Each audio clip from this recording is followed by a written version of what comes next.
Hi everyone, and welcome to RollBound 2. I am your DM, Chas, and I'm going to go down the list and have everyone introduce themselves, starting with Groove.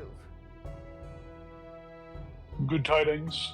I am Groove, and I am bound to the role of Jonathan Oneros Phage. Alrighty, Allie.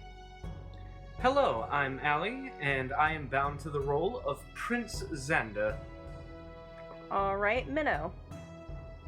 Hello, I am Minnow, and I am bound to the role of Vivian Deshays. Alright, Joey. My name is Joey, and I'm bound to the role of Jay Elwood. Forgot his last name for a second. Alright, Dakota. Hello everyone, my name is Dakota, and I am bound to the role of Lysel. And last but never least, Mickey. Hi, I'm Mickey, and I am bound to the role of Emiko. Alrighty. Okay. So where we last left off, you guys had just seen Lady Olwen arrive, and she had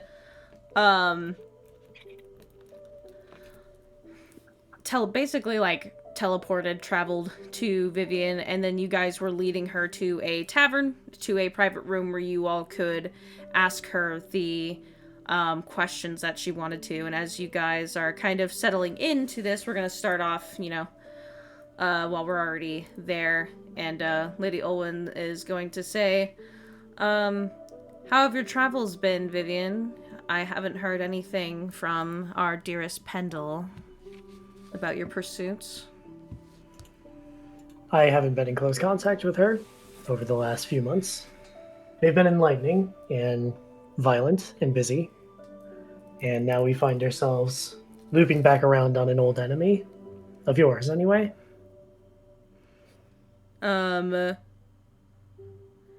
She has these, because her hair is mostly, slicked back, and it kind of looks like it's made of, feathers in some places, and when she hears this, some of the physical, tufts of her hair lift up as if in interest, and she says, go on.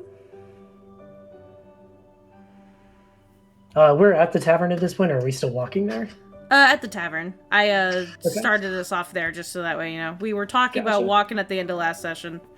We've walked. Sick. Yep, so as we sit down, Vivian will make the necessary introductions. Everyone, this is Lady Olwen, this is blah, blah, blah, blah, blah. And then after that, she will bring her...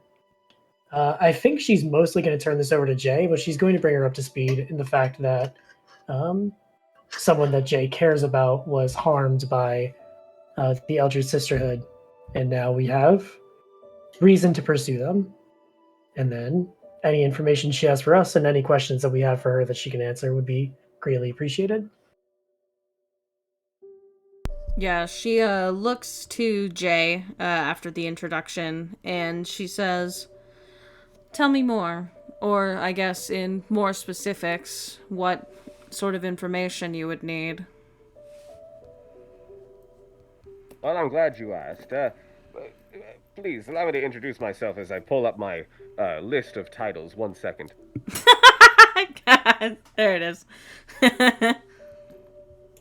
Vivian pulls it out of the bag and hands it to him. Right, yes. Thank you. Now give me a moment to adjust my glasses. He doesn't wear glasses. Vivian reaches into the bag and hands you a pair of glasses. Thank you. I've never seen these before in my entire life. Now then. My name is Sir J. Elwood, son of miracles, knight of Redcut, champion of Thysis, and sword of radiance. How must I address you? You can simply call me Lady Olwen, or just Olwen. Lady Olwen it is, then. So this particular individual that we are hunting down is a vampiress that goes by the name of Winfrey McNeil. I don't know how much you've heard about her, but essentially, when I was, just graduating from, what you, might call my, training as a squire, and I finally became a knight, I was on my way to the front. There was a particular enemy. At this point, the time is since long past. I can't even remember who this enemy is. However, this trip of mine was cut short by the invasion of a group of individuals that I have reason to believe, after being hearing the name a few times, may or may not be the Eldritch Sisterhood. Now then, the exact nature of what has transpired was that this infiltration took place via a cunning and calculated amount of skullduggery. They disguised themselves as various members of my home, and then after ingratiating themselves enough to the point where they thought that they had some sort of control, I assume, there was a assassination that was done, en masse, I should say. Several women in my hometown were murdered, most of them being women that were these sisters in disguise. The exact, I suppose, information that I'm seeking from you is, one, how we should best go about trying to deal with the sort of enemy that is able to ingratiate themselves into any form of society, and two, or B, I forget, what did I say? It's not important. The second thing that I need to know is if there are any known weaknesses of these particular individuals. I know just fine how to fight vampires. No self-serving paladin of Redka knows how to fight, goes 2 days without learning all of their weaknesses and how to defeat them in single combat. I'm more talking about the esoteric magics that they have access to.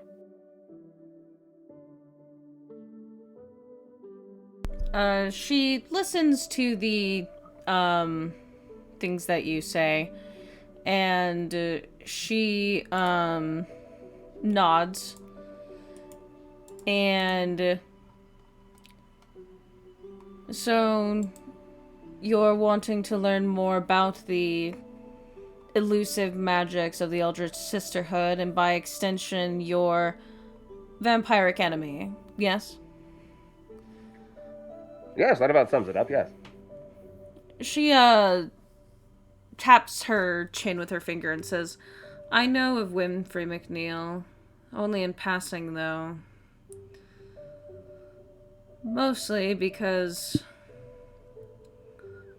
I've run into issues before. Also because, well, whenever I can, and whenever any of these vile miscreants falls into my grasp, well, I handily dispose of them. She says, kind of like not even really blinking. And there was one that I disposed of where that name came up, which I found odd, considering that normally the members of the Sisterhood do not know each other by name, let alone by face, and I received both.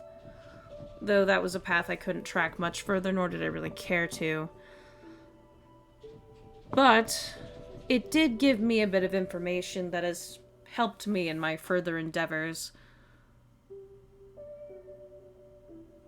And she, thinks for a moment and says,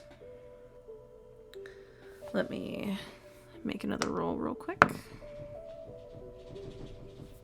Oh my god, I will be right back.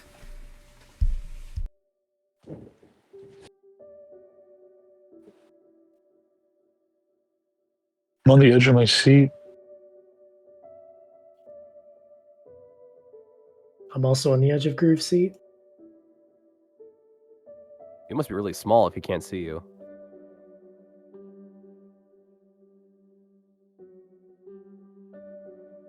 No, I just stole it from him and shipped it back to me. Bro.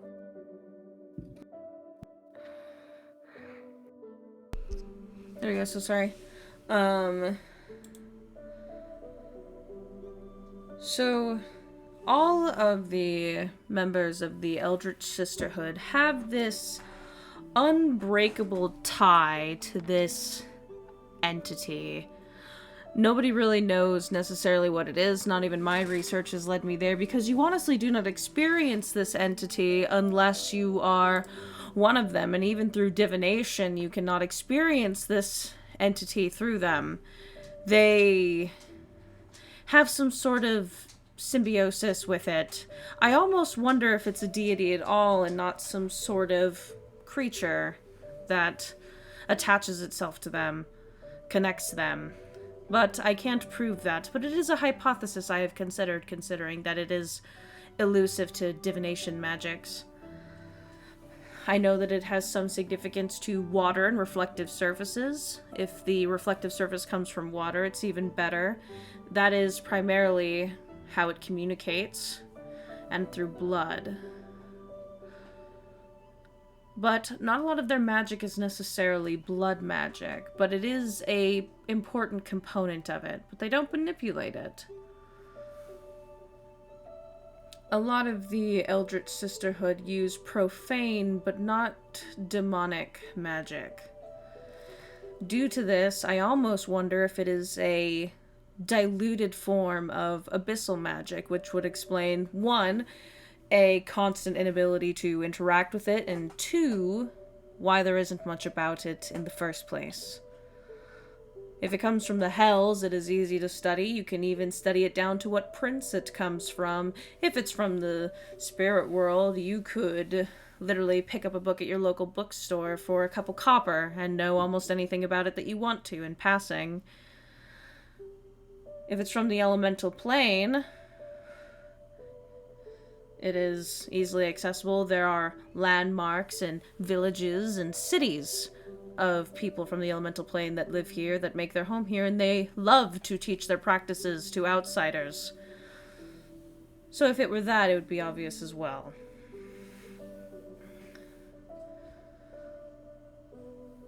I believe that your enemy manipulated the magics granted to her by her sisterhood and used it to become a more potent form of blood magic. Using the capability of making contracts and forging someone's will to be shattered should they break their end of their bargain, using that to empower herself.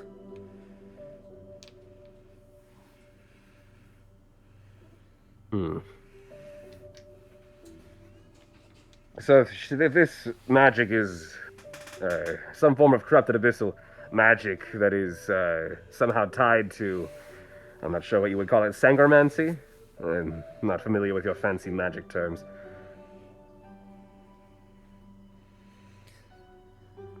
Whatever it may be called doesn't necessarily matter. Depending on who you ask, it's different. Regardless, you're saying that if we can find the source of what has given her her power and somehow find a way to destroy it, then that might weaken her somehow? I would think a little more specific to what the implications of that source of power are.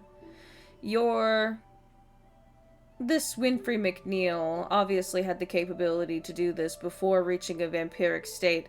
That isn't even from assumption, that is just from rumor. Not even she can quell the whispers of crowds after one massive event such as the resurgence of Rarendelle. Not even she could keep her involvement in that a secret. Try as she might. Everyone knows she was there. And many know that she wasn't a vampiress before that as well. At least not fully. It may seem a stretch. Would there be any answers that we might find in Rarendelle? She, thinks for a moment and says, not particularly. Unless if you wanted to ask anyone directly, I would say try finding the individuals that she traveled with, but I don't know anything about them, honestly. They were a very secretive bunch, and as per my recollection, they no longer travel together. They loathed each other, as far as I'm concerned. Incredible it is that they unearth something long thought to be superstition, I suppose. 15 years ago, drop off the face of the planet, nobody's heard from them since, except for this Winfrey McNeil. Yeah, they all went their certain separate ways. But Is there something that anybody in the room can roll that would like cue them into any of the other members or at all? If anyone would like to make a history check, it is going to be a bit of a high DC though. Because I know I'm not going to be able to make it. My intelligence is a -1. This is why I'm asking everybody else to do all this shit for me. Get on my fucking back. Give me everything. Give me everything. I'll give Johnny advantage and guidance. And this. Okay. While you're making that, hold on. God damn it, cats. Use my luck point.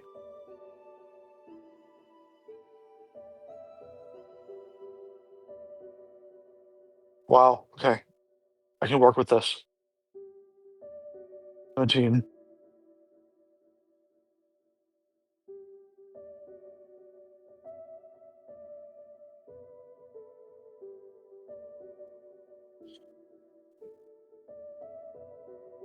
Oh, wait, if I roll a d4.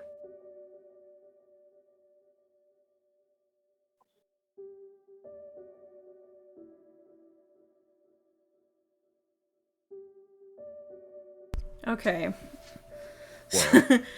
So, Vivian and Johnny, you both have heard the stories, though by different means. Vivian, you've met them. You have physically seen them. And so when you heard about them, parting ways, you have a little bit more insight into...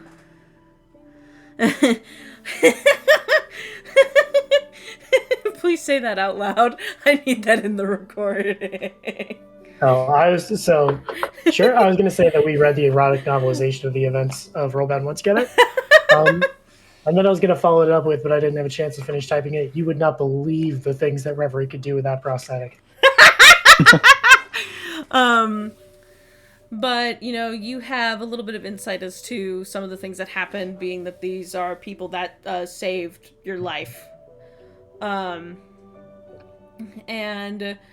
then for Johnny, reading with Vivian and also hearing about it and learning about it, especially at mention of, early on in the game of Jay's plight against this evil individual. And there is some things you all can recall, because again, there are certain aspects of it when you become that powerful that do become hard to avoid. Two of the party members, one is assumed to be dead, the other one just disappeared. And that would be Lady Reverie and Krona Harris. No one has heard from them ever since. At least they're doing some sentimental shit in the ends of time. It's fine. Don't worry about it. They literally they did what they wanted to do. Never heard from them again. There are whisperings that Krona Harris went mad by his research. Nobody can prove it. There's evidence that Lady Reverie lives and, walks among the people. Nobody can prove it. It's all rumors, because when legends fade away, people want to make up any reason to bring them back. You get raised morale that way. But for Bambi and Charybdis, their histories are a little more tangible. Bambi replaced the corrupted angel Cephtus and took his job. So the very creature that stored Rarendelle away and killed everybody and, ruined everything, Bambi took his place. And Charybdis replaced another one of the angels that was one of the guardian angels of Rarendelle. Same with her husband, Andrew. They both took the mantles of some of the angels that either perished or stepped down is a weird way to say it. There are some angels that kind of allowed themselves to the best way to say it, discorporate. They gave up. They didn't want to anymore. And so half of the party and members affiliated with them became the new protectors of Rarendelle, but they remain very to themselves. And then, of course, Winfrey dipped as well, and has also never seen any of them again. And, you know, similarly, rumors spread that it wasn't sure what Winfrey ever did, other than rumors that she had something very dark going on about her. I'll say. And then a member of the party that had disbanded early on, Maria, they say that she has continued sailing like she was before she started traveling with them.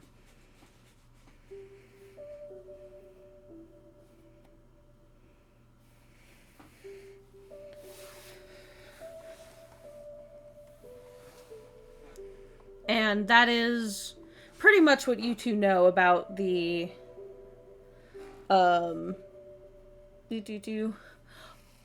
ouch. That is what you guys know about the party from RollBound 1. But Johnny, a 25 is really, really good. And because of that, you learned one more thing in this time.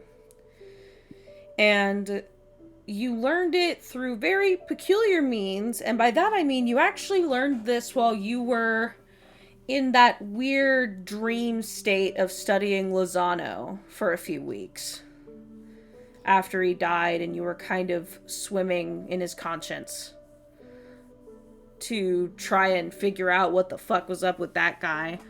And he had a lot of books, a lot of knowledge. You know, he was a collector of art and history. As psycho as he was, he did have some good information. And, you know, there is knowledge of, like, what, I guess the best way to say it, the party's professions were. You know, Winfrey's a warlock, the Corona Harris was a wizard, you know, that and that. But this is not necessarily common knowledge. You do know that the one that Winfrey was bound to was a being named Hekathra. Yeah, I think when Olwen pipes up about that mysterious entity, Johnny would say, Hekathra. What is that? The head of the Eldritch Sisterhood. Her name is Hekathra. An ancient evil. Now, Long, nearly forgotten even by modern scholars.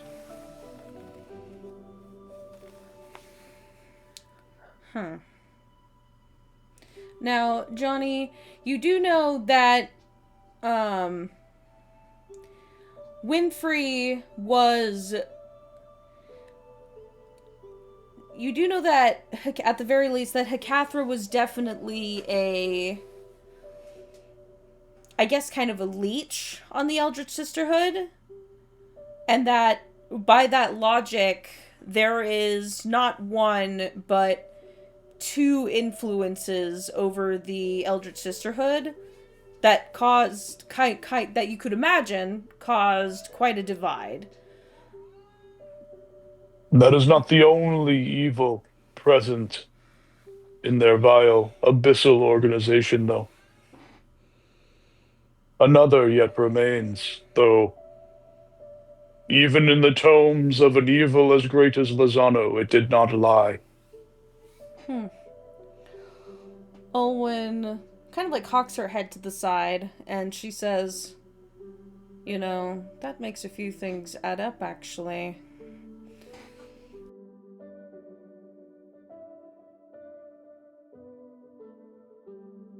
Olwen reaches into her cloak and she pulls out a large, held together by spit and tears, book. It has so many, like, re-stitchings in it. The pages barely look like they're made of paper. Excuse me. And she, sets the book down and starts to look through it. And it's a lot of like hand scrawled notes, and she's like looking through it very rapidly. And she says, "There." And she points to a page in the book, and she turns it to all of you for you to read. And effectively, it notes that she has killed 5 members of the Eldritch Sisterhood. And all of them had, at least half of them, 3 out of the 5 had a very different view about how their organization worked than the other 2. She chalked this up to that the Eldritch Sisterhood has no organization. They don't have meetings. They don't know each other. They don't speak to each other. They don't know each other by their real names. They don't have initiation. They don't have a leader. They have an entity that they speak to that connects them to other people through blood to make deals. That is it. Blood and water. And, however, 2 of the individuals that she interrogated or pried forcefully, they didn't see it that way. They saw it as strange blood rituals and a sweet feminine voice ringing in their ears, basically leading them to their targets that that individuals wanted. And they had I guess the best way to say it is they had more of an adventurer approach to the making of deals and killing and, that, so on and so forth. And she thought it was odd that some of them detailed the people talking about the entity like it was literally nothing, and then 2 others talking about this entity like it was a, woman that was speaking to them. Like a creepy motherly figure.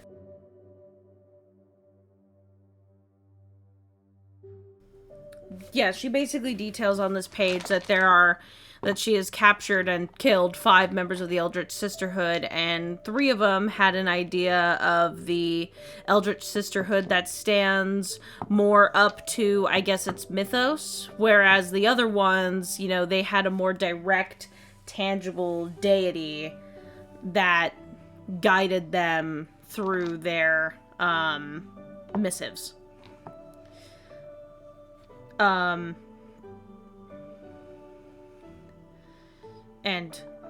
similarly, excuse me, she always thought that this was due to their very complex structure in general, that they have no leaders, so maybe some of them see it differently, but she is effectively trying to say that she thinks that some of them might be under the same patron that Winfrey was.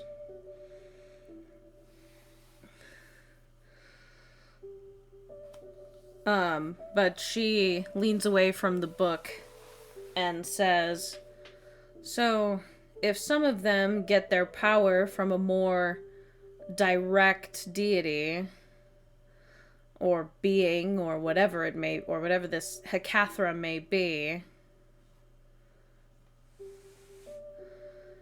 and if that is specifically where Winfrey draws her power, you might be able to find a fault in it, depending on if Winfrey is still bound to her patron. Because no matter the case, there is a cost to becoming bound to an entity in such a way. It doesn't matter how powerful you get. Your powers do come from someone. They are gifts. But they also always keep you in a place where they can punish you if you disobey them, or else they wouldn't give their powers away. Meaning there is something that this Winfrey gives to this being."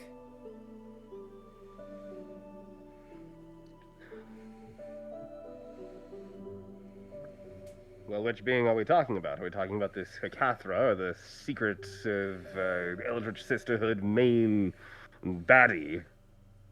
Hecathra. if Winfrey was one of them that honed more into this ideology of the Eldritch Sisterhood, she might not have as strong of a link with the other one. They could have links to both, and Hekathra just leeches on, or their introduction into the organization itself is through her. So, unintentionally having two different sects of the organization. Well, regardless of the interpolitical ideology of the apparently segregated and schismed Eldritch Sisterhood, she was incredibly organized, I would say, being able to take down an entire city without ever being found out until after the fact. Do you know, you mentioned that there were individuals, I guess, disguised as townsfolk, yes? Yes, they were disguised as several townsfolk, at least 3 to my recollection. So, if I may, I'm gathering what you know about this woman.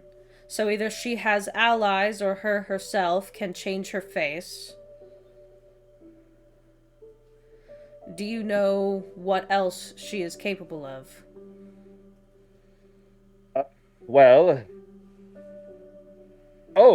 Actually, yes. She, regardless of the fact that she is vampire, is somehow able to walk out in the sunlight. And I believe she may have dispersed this strength amongst her allies as well, because I remember seeing several times, at least in hindsight, this could be my memories playing tricks on me, but I'm fairly certain that she and her disguised fellows were walking out during the day as if it were, as if they were you or I. Olwen looks equal parts perturbed and interested by this. And she says, that is a very prominent detail. She, kind of like whispers to herself and says, do you have any other evidence that is leading you to this individual? Before I prattle on to myself, I want to make sure that I know almost everything you know. I can give you the cliff notes. Let's see, where did I write this down? He kind of pulls out, off of the table that they're standing at. He's ruffling through a couple of things and looks at his corkboard and he's like, there it is. He pulls a piece of paper off of it. Her associates always seem to come back to Viron. We aren't sure why. We know that she is working with one of the phages directly. That's one of his siblings, and he points vaguely over to Johnny. He says, there's another coven that they are currently fighting amongst in Whispering Pines. The cities that are bordering Viron, we've seen buildings that have this symbol on it. And there is some sort of vampiric elemental hybrid. I'm not sure if it's related to her or not, because we don't have the specifics, but in that area, these vampiric elementals are very specifically targeting, how do I put this, calculated individuals. They are going after certain peoples, and we're not really sure what the succinctness of this is, but we know that it is incredibly planned and thought out. I'm gonna make another roll real quick. Ooh.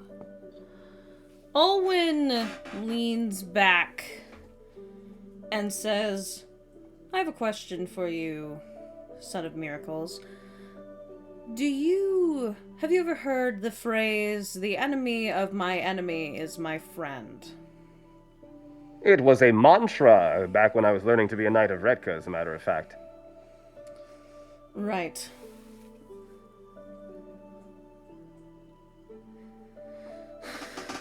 I would say that if there is a coven war going on in a small township, that you should definitely, if they do not have a witch on their court, I would definitely go look into that first. But after, I might have an ally for you, but, and she holds up a finger and looks at you very sternly, this ally of mine is a vampire. Oh, I've met vampires before. They're not all bad people. Besides, there is no better way to redeem yourself to those that you have wronged than by teaming up with an ally to take down a common enemy. Right. The reason that I stress this point is that when you meet them, you might get a wild thought in your mind that you should go back and maybe try to clean up. Don't. I would never turn my back on somebody that assisted me. Even if they have some shady dealings of their own, so long as they aren't hurting anybody innocent, then I don't really see a reason why I would ever try to attack them for being so courteous.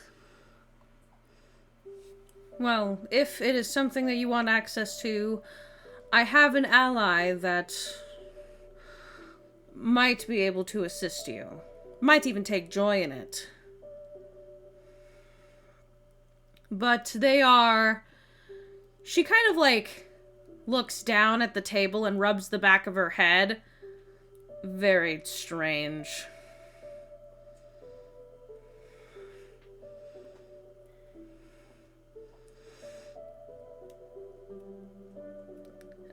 She, like, shakes her head as if, like, thinking about it too long. I would definitely go pursue that issue in Whispering Pines first, but after, within Firefall, a city in Viron, there is a organization of fighting rings. They simply call it R&M. It's initials of some sort. It is a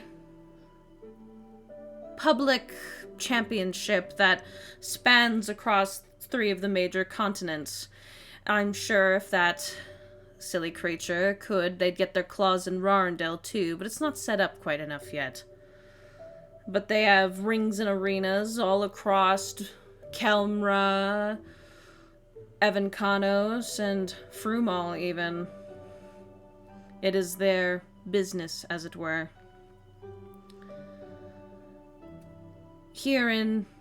Within the next few weeks, they're going to be hosting several of their matches in Firefall.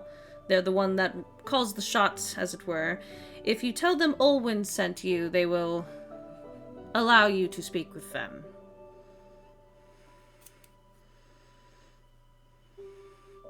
It's also a fun sporting event to watch. You might find yourselves enjoying it.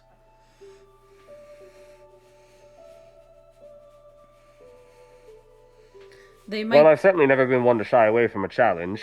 And while I find ring fighting to be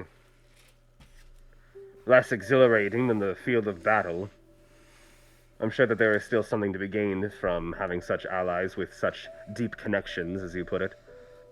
It runs a bit deeper than that, but that is where you'll find them. I, due to some promises, cannot speak too much. I cannot give any information to you that I'm unsure they are not willing to give you. But... Well, if they are willing to aid those that give your name, then I'm sure everything that is on a need-to-know basis will be ours at some point, so long as we... secure our allegiance with them? Is there some sort of binding contract that needs to be made? Are we entering a risky deal of our own? No. You simply need behave yourselves. What I can tell you is that this individual, while they mask under this business of theirs, they are a, shall we say, important person in a very, very large and widespread vampiric coven. It makes your enemy's coven look like a fresh group of children starting a club after their school hours. They are a mere upstart adventuring party. by comparison.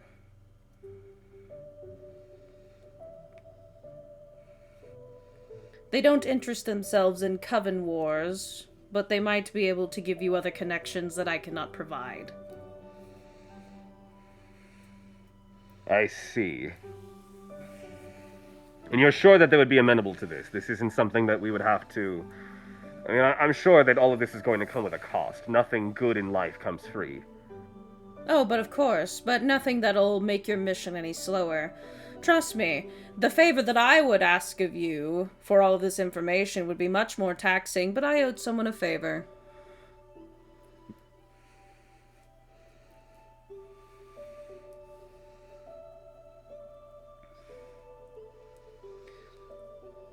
No.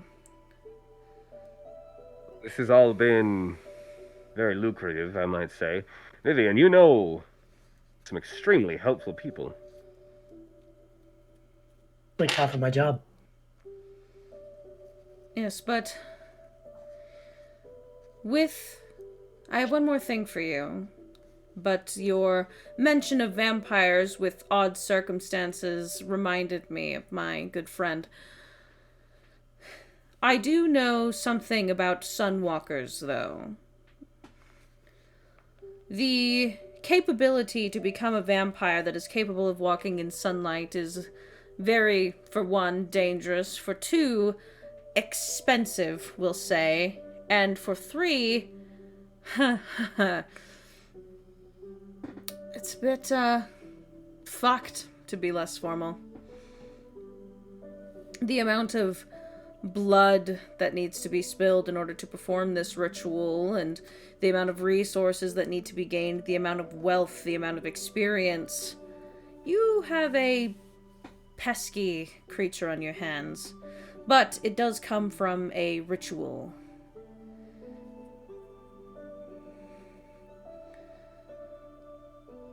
That being said, the ritual does not take away from the fact that she is a vampire. She likely still can be treated as a vampire for certain, shall we say, effects. But there is one very important thing about turning yourself into a sunwalker. And it's that Olwen kind of leans back and taps her kind of pointed claws against her arm for a second. And she says, not only can they walk in the sun, they can also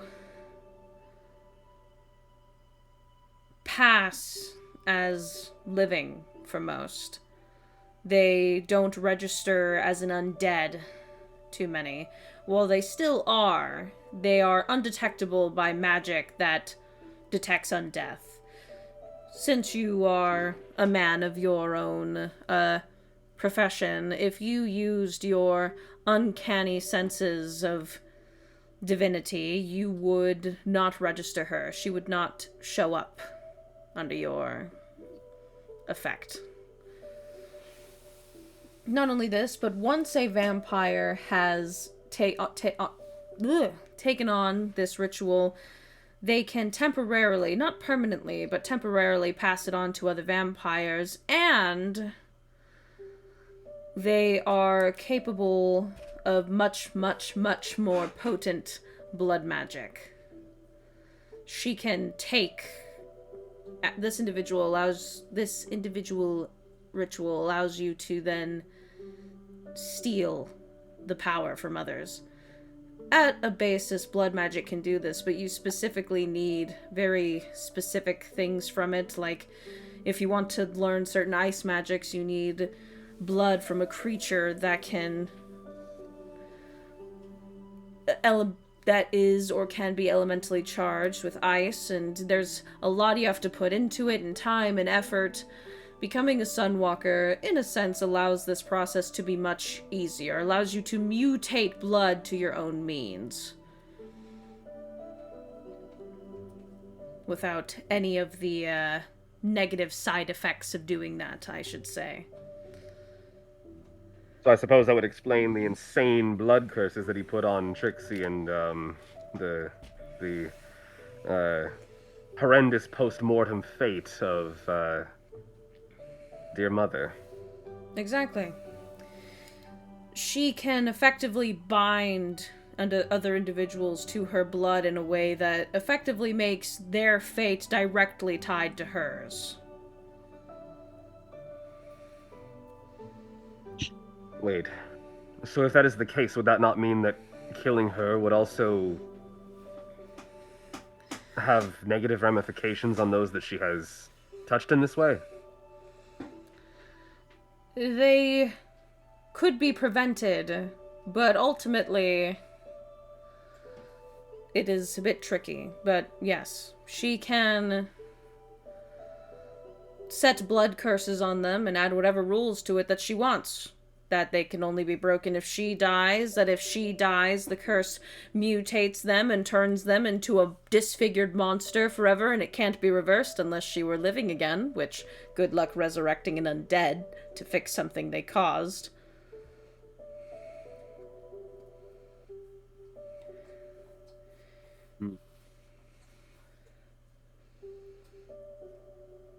There are ways around these little jinxes, but unfortunately, unless I were seeing the woman myself, I would not be able to tell you how. Likely, if you find her base of operations or whatever hole she's hiding in, you'll likely be able to find something. But if you have friends that are affected by her blood that are still living, I would look into severing whatever blood bond they have as much as possible before eradicating the creature. Then I would like to propose a mission operative to everybody in the room. I believe that our first order of business should be finding Winfrey McNeil and seeing exactly what it is that we are up against. The best weapon against your enemy is not a spear or a sword, it is information. And I think the sooner that we are able to find and locate exactly where Winfrey is hiding out and where she's going to be hunkering down for a while, so to speak, the faster that we can get to undoing all of the damage that she has done to the living. After we find this base of operations, I then propose that we find any allies that might assist us in eradicating this Eldritch Sisterhood. Any objections so far?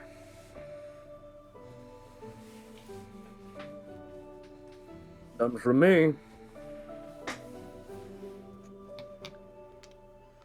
Then I would start However, with it. when you find evil, you must be sure to eradicate it, Sir J. Elwood. Would you truly approach this Winfrey on terms that would not end with her fall?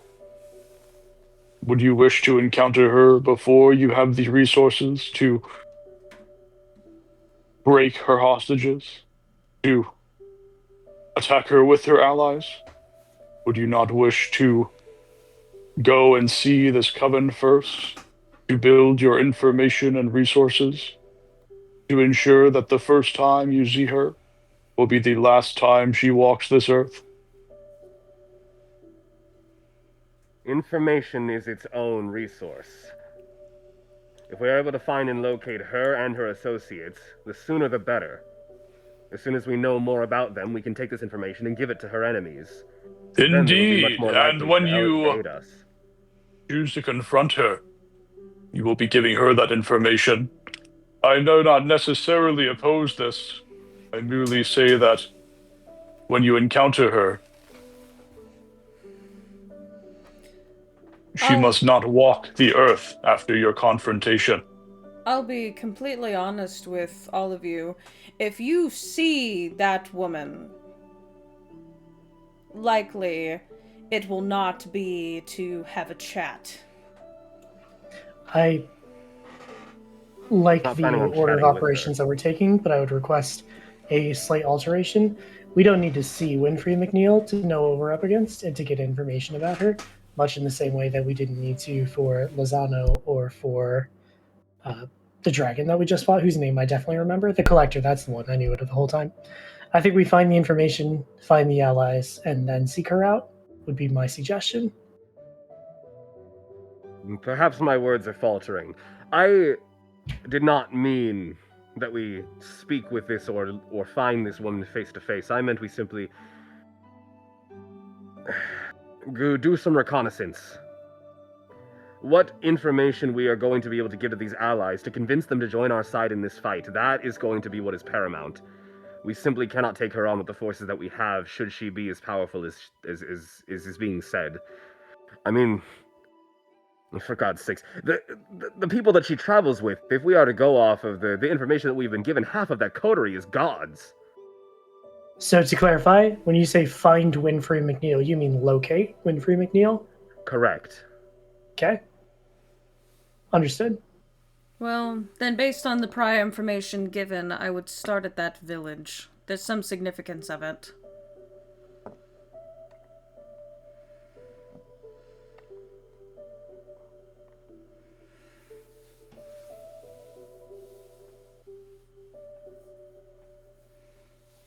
Olwen takes out like a piece of parchment and writes a few things down, and then she folds it and hands it to Jay.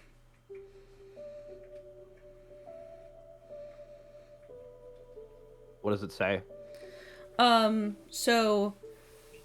It says two things. The first thing is that, there is it literally is a small, phrase, and she wrote down an instruction that says, when you enter Whispering Pines, give this to Vivian and have her whisper it to a tree.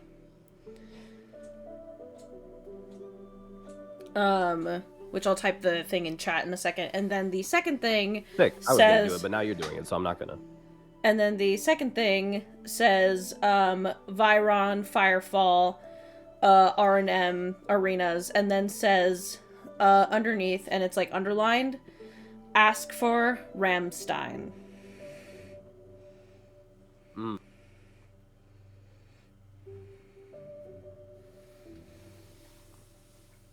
Oh, shit.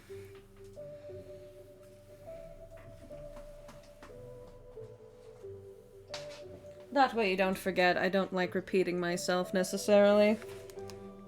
Du hast mich.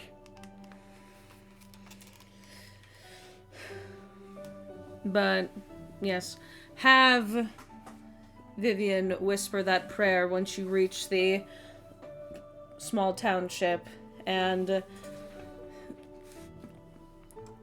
when you approach Firefall, make sure to reference that I have sent you, or else you will not receive a very kind welcome, unfortunately.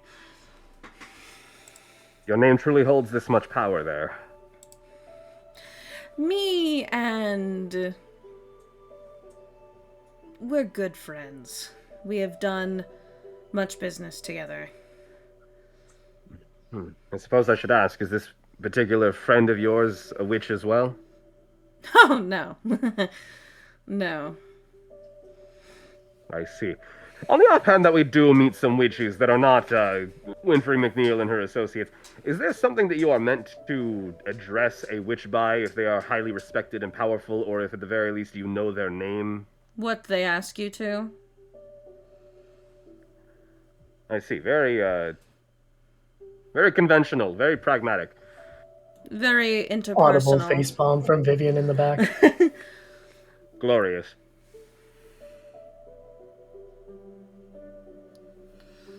Yes, you have to, your bond with the witch is very interpersonal. They don't like when you called them by someone else's title, and they most certainly don't like when you make assumptions. So, ask.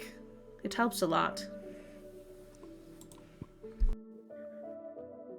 Well, I'm pretty bad at assuming things anyways, because I never do anything without asking a billion questions first. Unless the particular question is this man trying to kill me, in which case the answer is violence.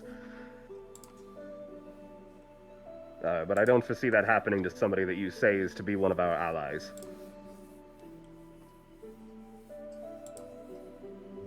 Excellent.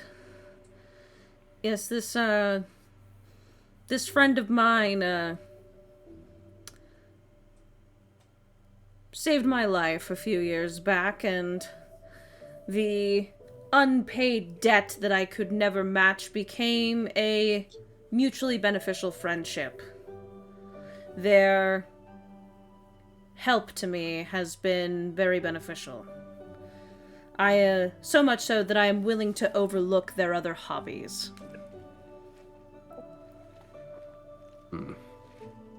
Incredible that they are able to do so much good that one such as yourself would say that it outweighs the bad. You may not agree with me, but that's for you to decide, and not for me to really care about. Incredibly pragmatic. I see where Vivian gets it from. What do you mean by this? What good and what bad have they committed in their life? That is not laundry for me to air out. I also don't know all the details, but you don't get that large of a coven from handing out pamphlets at doors.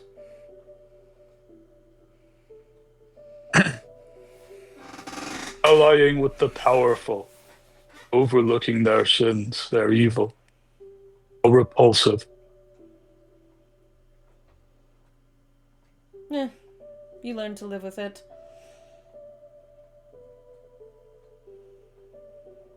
When the good outweighs the bad, it's all about perspective anyway.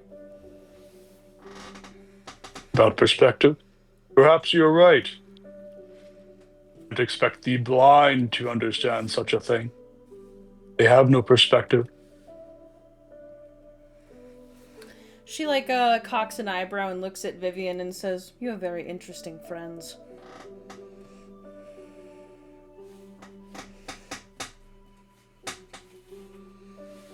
Well,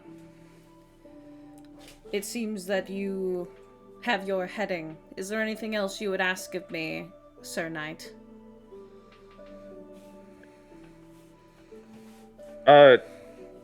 Normally yes, but I think you've answered everything, so. Excellent. I'm glad that I could answer your questions.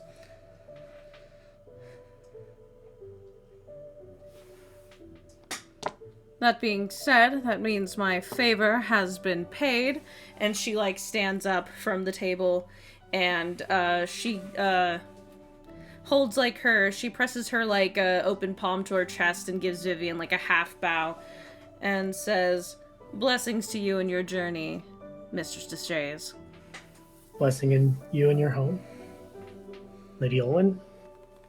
You should come visit Seasons Past sometime.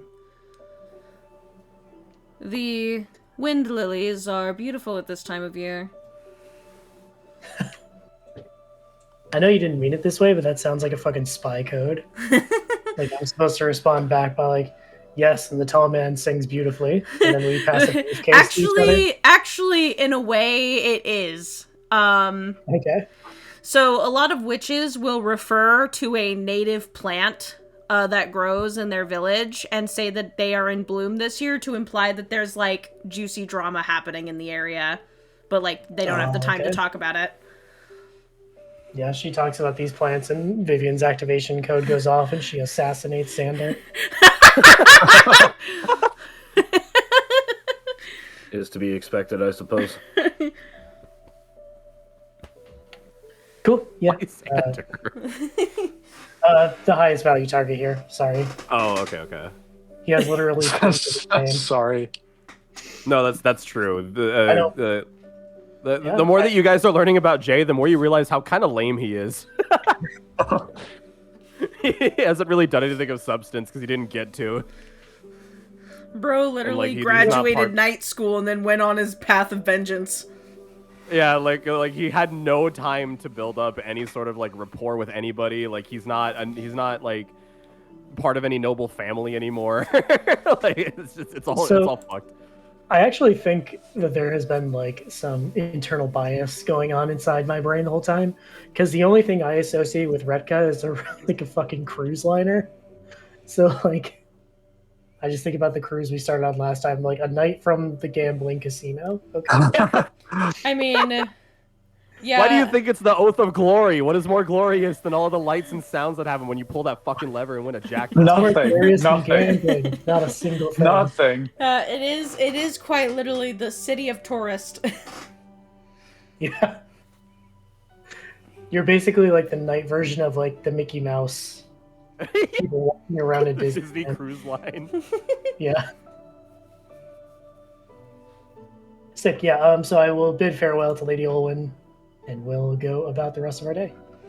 Yeah, she leaves the same way that she came, and after the autumnal like dead leaves disappear, there's just like, well, after the portal or rift that she makes disappears, there's kind of just some dead leaves on the ground. And That was insightful, entertaining, and fruitful.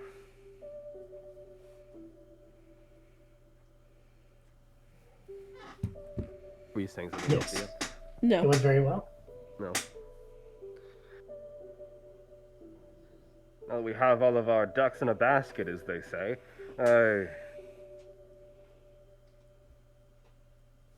Anyone have anything that needs being done? I don't wish to drag everyone along this journey if there are unfinished deeds.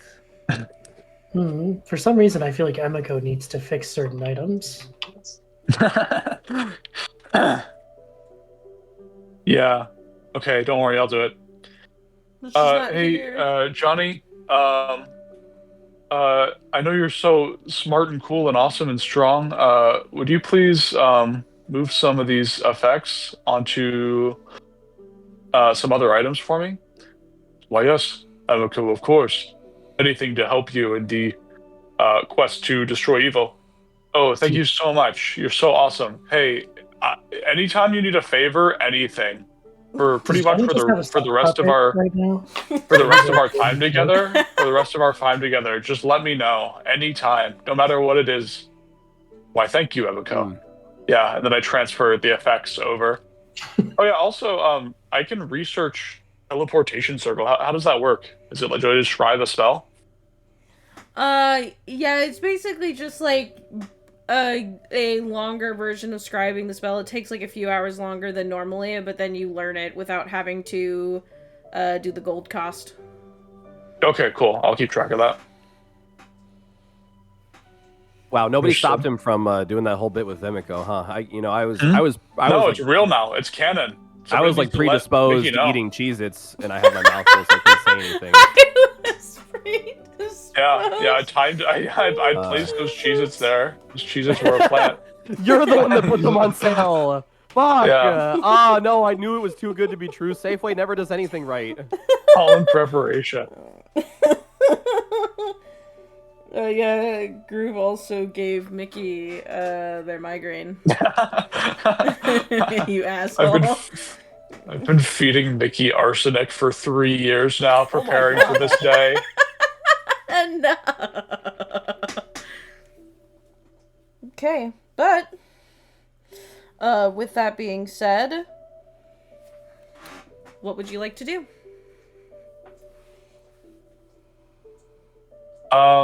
What time is it in the day? This was literally like right after you guys woke up, so it's like 9 in the morning. Oh, okay, well, let's start going to the village and start going to the gang war village. Let's start going to O-Block. Tell them we're O-Block. Lines. Yeah, Spring Pines. Let's travel. Let's get on some phantom steeds and travel. I guess we should fly on griffins, huh? Yeah, Can I that have a was Pegasus? that was up to y'all. I remember you guys were discussing how you wanted to get there, because it is a little far. That was also Yeah, we'll mainly fly.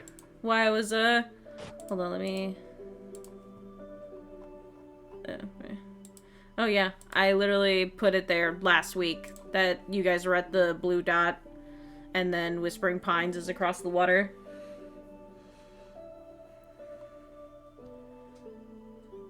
Yeah, but we can't have the flying steeds all the damn time, I don't think, can we?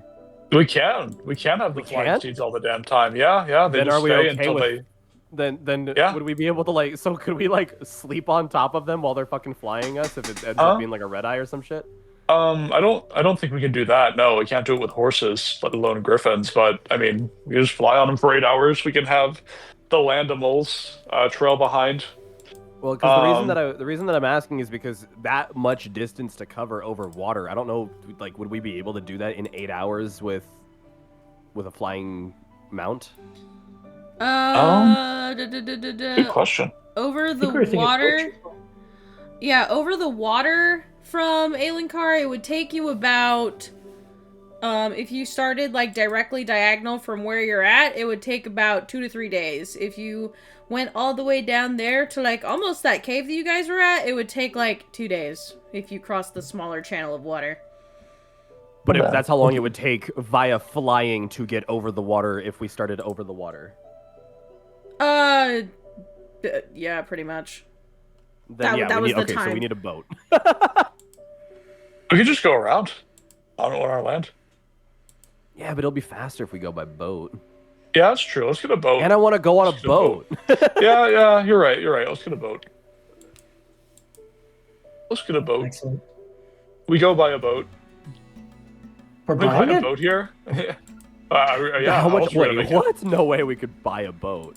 Yeah, this We thing could, can't I pay mean- one. We don't have 70,000 gold pieces just hanging around. Let's buy in it. our life. Let's just It's buy a so little funny. I one. looked at Winfrey's sheet to see if I could find the name of the thing because I was forgetting what the name of her fucking patron was and I wasn't sure if anybody else remembered. And then I remembered that Chas is a DM with notes. By and the I was way, like, I have damn, never. 77,000 gold. By the way, I have never written that name down once. Really? I just remembered it. Yeah. Yippee! Let's Yeah, let's go steal a boat from someone who like deserves to have their boat stolen from like a bandit or something. Let's go find pirates. Yeah, Johnny will say, Johnny has the map out in front of him. You guys can just rent a boat. Huh? Well, we could rent a boat. Why would we Or rent I'll a also boat buy when a we could boat. Go on a cruise. we could go on a cruise, or we could find some smacks his lip pirates.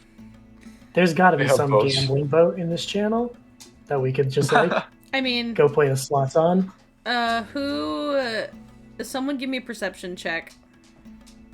Yeah, I will. Fucking- Instead of making the check that I'm really bad at and embarrassing myself in front of everybody once again, I'm gonna go make dinner. I'll be back. Oh in, shit! like, Wait, 2 no, I minutes.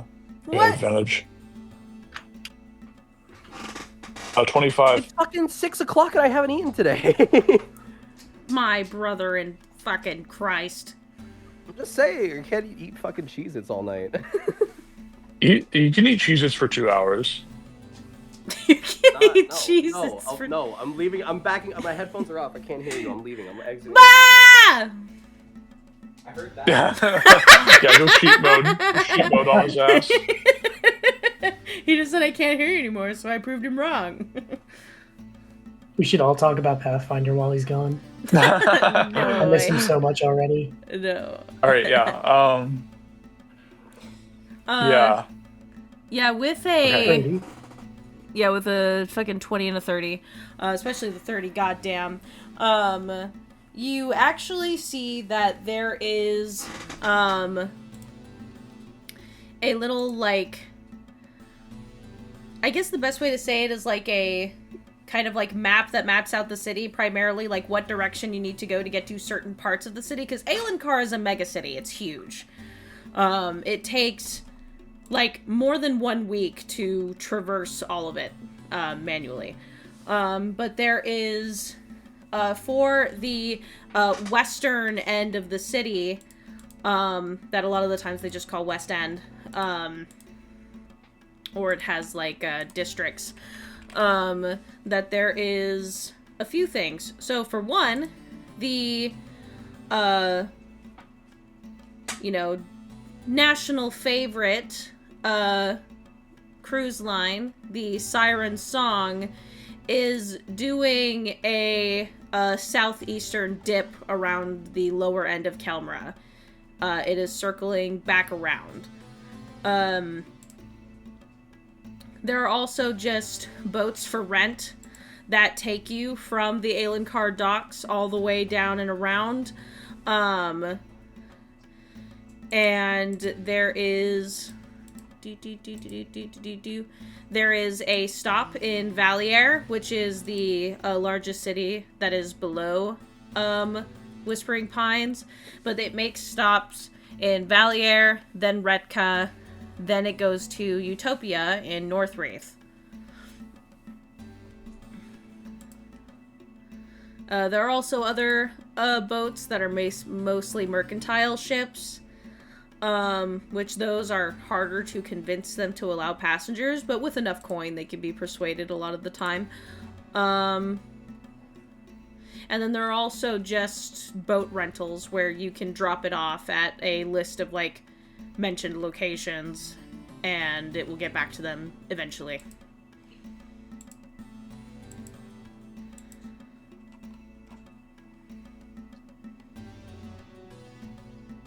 Yeah, but they call that part of Aelincar either the West End or Eagle District.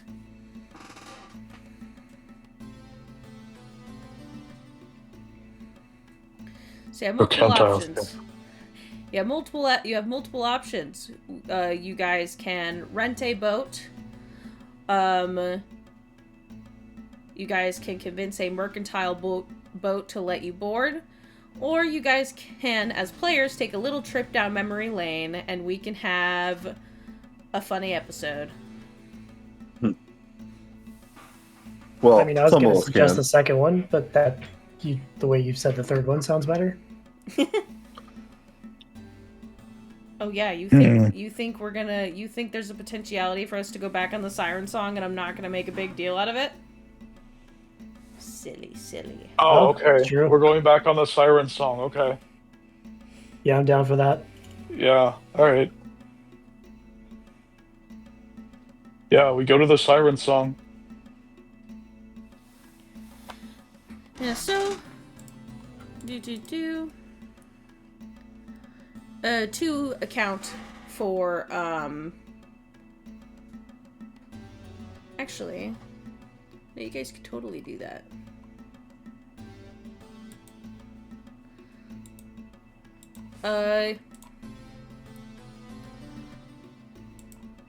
To help y'all out, since, like, a lot of the times the tavern you guys come back to, and also for the sake of the fact that, like, it's really fucking far away, and you guys have been coming back to, like, the Silver Earring,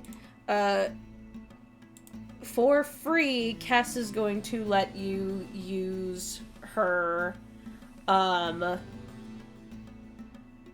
Aelin path free of charge, because she's cool like that.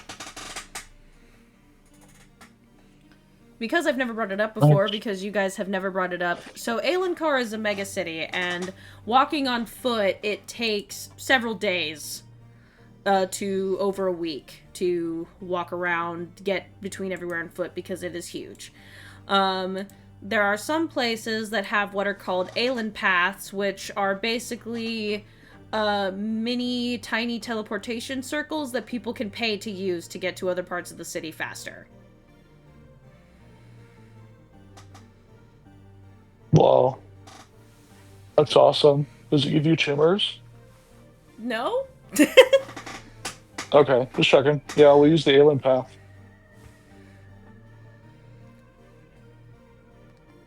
Yeah, hearing that you guys are on a kind of important mission of sorts that is not super time sensitive, but you do want to have some expediency, she just says, just use the path. I don't mind. It's on me this time.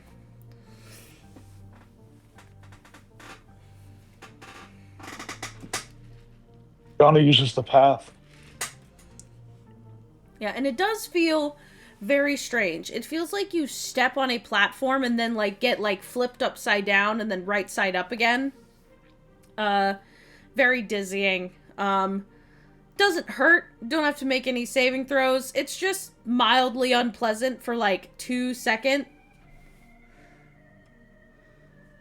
And when you guys step out on the other side, you are literally on the side of the street. There's like a little bit of like a fenced in area that kind of gives it a little bit of room so that way you don't walk out and then immediately fucking bump into somebody. And this side of the city smells like salt water and mineral, like literally just rock, dust and dirt. There's a bit of like a kind of waft of hay, the smell of hay. And you can hear the sound of rushing waves crashing against the shore. You can see that there is a little bit in the distance a giant palace that when looking at it from this distance, it almost shimmers like it is blue, but it is made out of solid stone. Some parts of it look like they are cast in ivory. There are streamers of like flags bearing the emblems of Viron. You can see that there are people, even being a bit away from the dock, that are moving merchandise around, continuing some dock work and moving it into the city proper. There are, you guys see like a stray dog off to the side eating a fish that it probably stole. Can I pet it? Oh, do you want to pet the fish? The dog. I want to pet the dog. Oh. You know what? Make me an animal handling check at advantage. Hell yeah.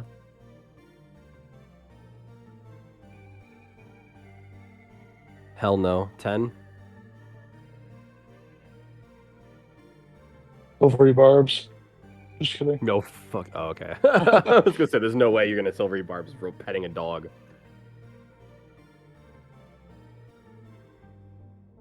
Yeah, you reach down to pet it, and at first it like growls at you, but then seeing that you are trying to pet it instead of steal its food, it kind of like lets you for a second, and then growls again as if telling you like, all right, you've had enough, you can stop now. I give him a ration. He looks like this. It's got dried up meat in it and shit. That's gotta be good. Yeah, and cheese. Either way, a lot of fat. A lot of fat. And the dog takes it and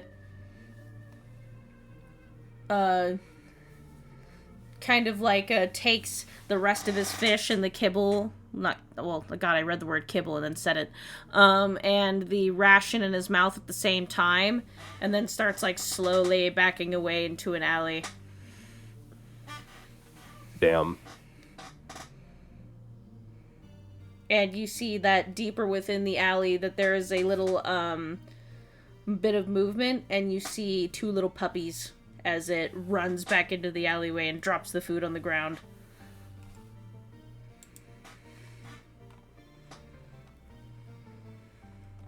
Hell yeah.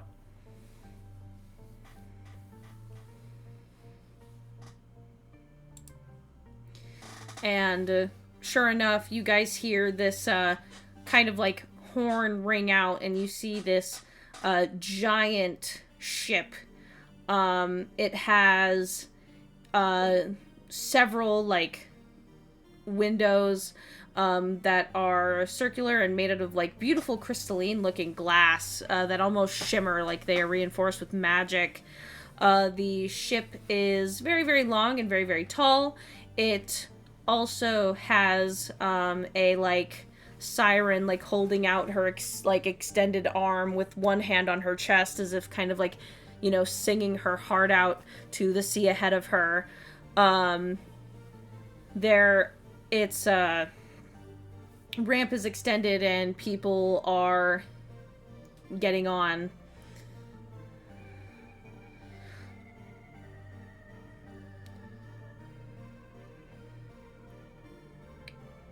Let's board that boat. Let's board that fucking boat. Yeah, you see that there are people mumbling to themselves. There are children, like, tripping over each other, trying to race each other to get on the boat. You see that standing at, like, the bow of the ship, kind of watching as passengers flood in, is this old, like, red-scaled dragonborn who is just sort of watching. His scales have kind of dulled. You can tell that at one point, maybe when he was younger, that they were once very vibrant, deep red, but now they have kind of dulled out a little bit and are a bit toned down. And he is wearing like a nice collared shirt with like a jacket over it, a sailor's jacket, but his clothing is very tame and very calm. His tail is missing part of it near the end. It doesn't extend all the way down. You can see that some part of it at some point, for whatever reason, got amputated. And he's holding a cane and he's just watching people board.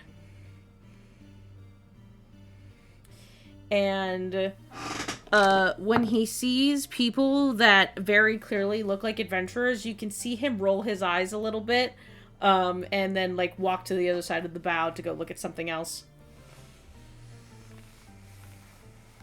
We have money, bitch. Fuck you. Xander just looks around to the rest of the Silver Lining and is just like, did we do something wrong here? It's my understanding we've been pretty customary up until this point. Do adventurers have like generally bad reputations here? I couldn't tell you. I'm not really sure either. I've never been on a boat before. Johnny walks up to the man. Excuse me. Can you explain your very poorly hidden disdain for us? Can you explain your very poorly hidden disdain for us? The man like stops as he's like turning away, and then he turns around and goes, "What did you say?" Could you explain your very poorly hidden disdain for us? He like blinks a few times and says, "Not sure I follow, kid." Well, you rolled your eyes and then you walked away. At us, which would usually signal some sort of disdain. We are all quite unaware of why this would be. Whenever adventurers come onto my ship, it usually means trouble, and I don't want trouble. Trouble? Of what manner? Adventurers bring ruckus wherever they go. They disrupt the passengers. You have no idea how many bands of sword-wielding, magic-slinging assholes I've had to throw off of this ship. I see. Very well. Johnny walks back. Adventurers usually bring ruckus and trouble. He has thrown many off of this ship. Xander, like, starts indignantly, and he says, "That's absurd. Adventurers are just like anyone." Actually, he might have a point. Xander, like, you could see it in his face. He's thinking of, like, every place we've been and how immediately a ruckus was started. Now, hold on just a second. Wait, hold on a moment. If that really were the case, wouldn't that make everybody traveling on this boat an adventurer? I mean, all of them are going someplace else. They are adventuring away from home. I feel like we all know that's not what an adventurer is. Journey. It could be a journey to anywhere. It could even be a journey to Rorindale. Jay! God damn it! Jay, you do understand that some people have, like, jobs, right? And they are required to travel due to their employment? Well, yes, of course. I mean, knights do that. Right, but, like, you like traveling. That's not the case for everyone. Some people have to travel. I would not call those people adventurers so much as financially obligated vagrants. Well, I like traveling, sure, but you can say, like, after the Collector, I think I more than anybody am sick of Dungeons and Dragons. God fucking you! a bit. Motherfucker! You bitch! I don't even know what to say to that. Also, Dungeons and Dragons. What a stupid fucking name for anything. I think if I ever saw a book labeled Dungeons and Dragons, I would set that shit on fire. I mean, honestly. Oh, look at me, I'm clever because I do alliteration. Probably some asshole from a coastal city. Anyway. What coastal city? Shut up! I'm not sure which city specifically, but it has to be a fucking wizard. They're the only ones that would come up with some shit like that. No offense, Johnny. I'm taken. Alright, let's get on the fucking ship. Yeah, but you guys board, and the Siren song is filled with this like pink velvet flooring and brightly colored walls with teal accents of seashells and wall sconces. There are mage lights lined along the walls that make everything the perfect lighting, not too bright but also not too moody. There is the smell of food and alcohol already hitting you as you enter. You guys can see that not far from you, you can see the hallway that leads into, like, the kitchens. And then as you all board, get your tickets, whatever you had to do. I'm not making you guys go through fantasy TSA in a D&D session. We are not low enough level for that anymore. Maybe if you were level 2. I don't even think you guys started at level 2. Well, whatever. You know, and you are assigned your rooms.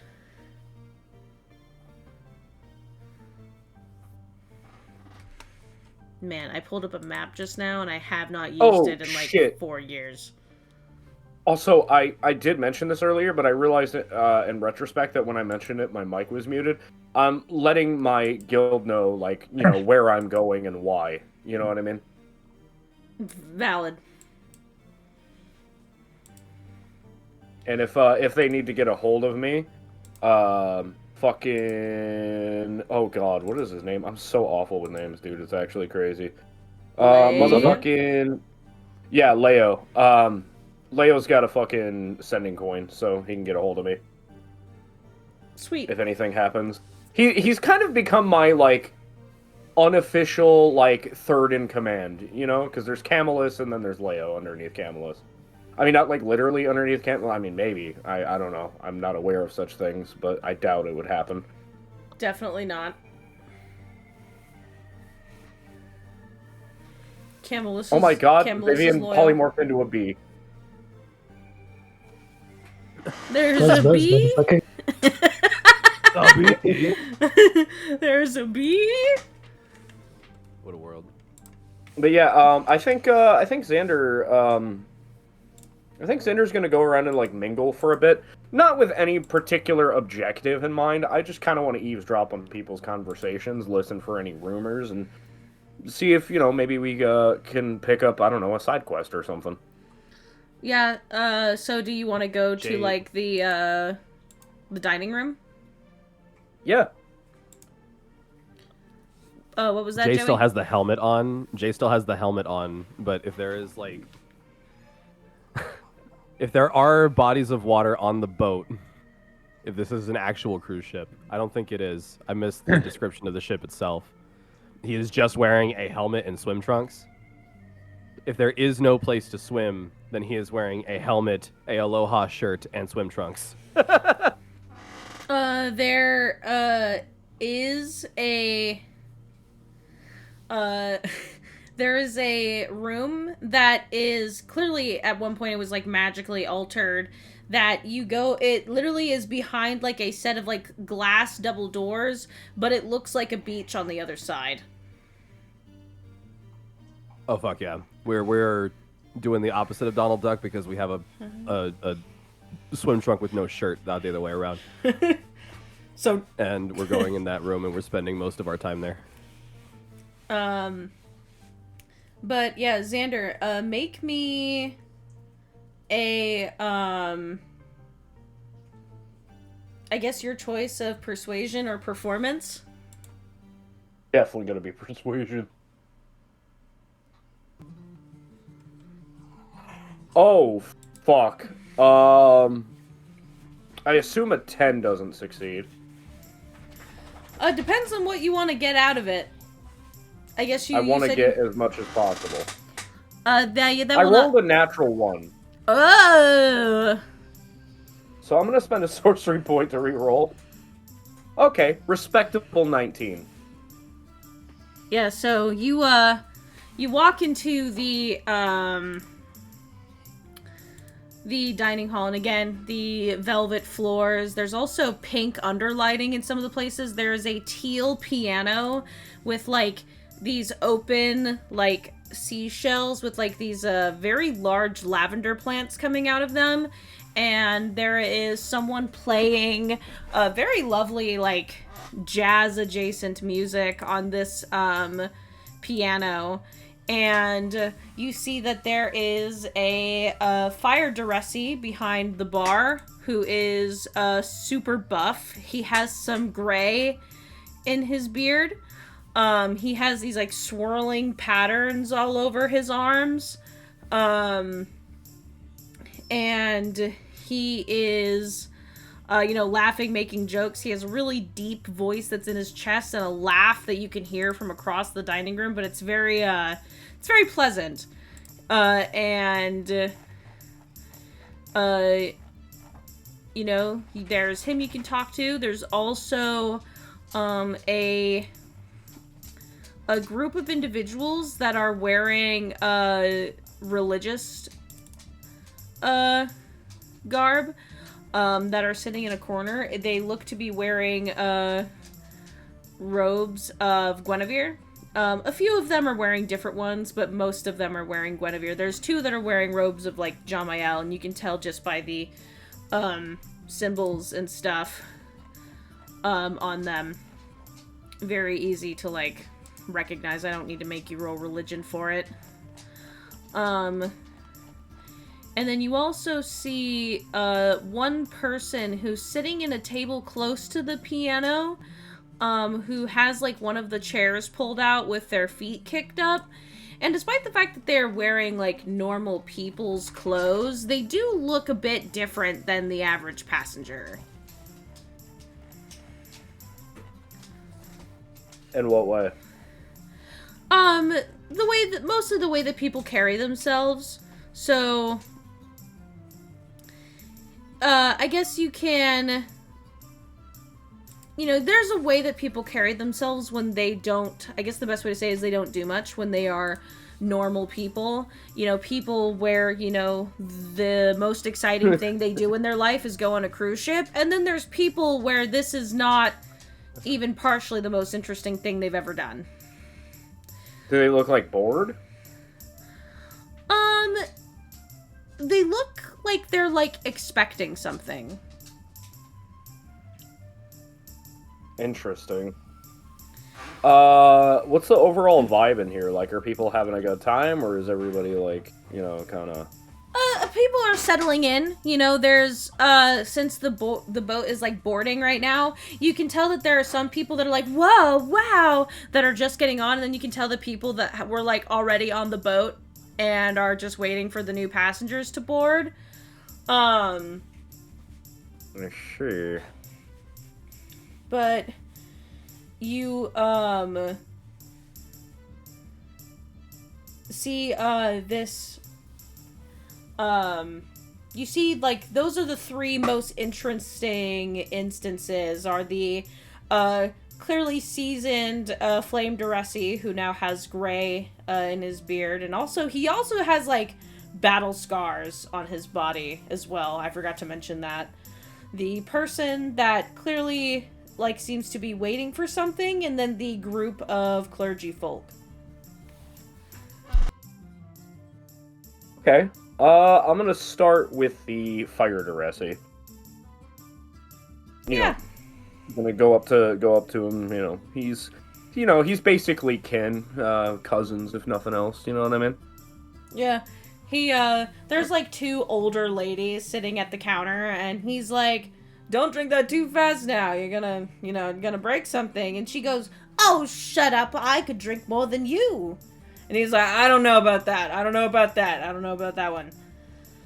Yeah, how Xander's going to introduce himself is he's going to overhear this and say, actually, if memory serves, the people of the elemental fire nations tend to process alcohol much faster, and you, my friend, look like a man worth knowing.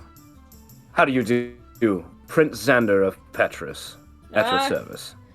He goes, well, damn.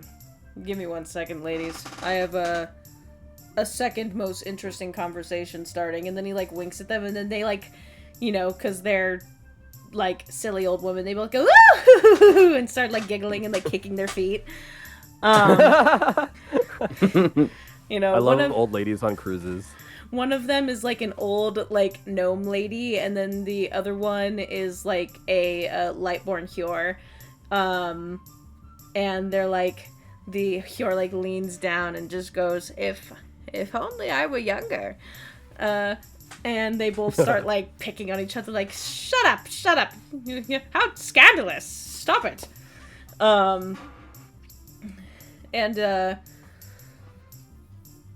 The man turns around to you and goes, I've seen a lot working this job, being here almost damn well near 30 years now, but I've never seen royalty come aboard.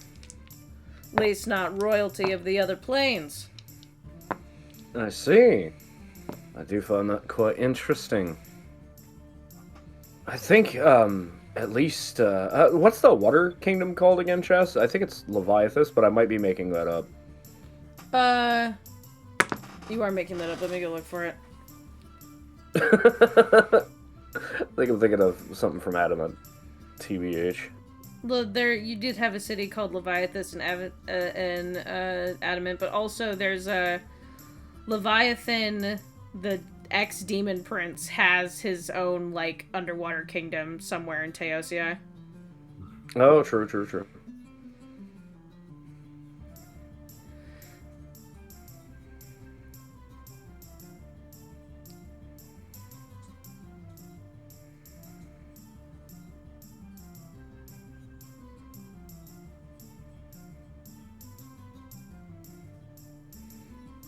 The city of water in the elemental plane is called Thalassian. Thalassian? Mm-hmm. Okay, I'm pretty sure I know how to spell that, but can I get that spelling just in case in chat? Dude, I'm so smart.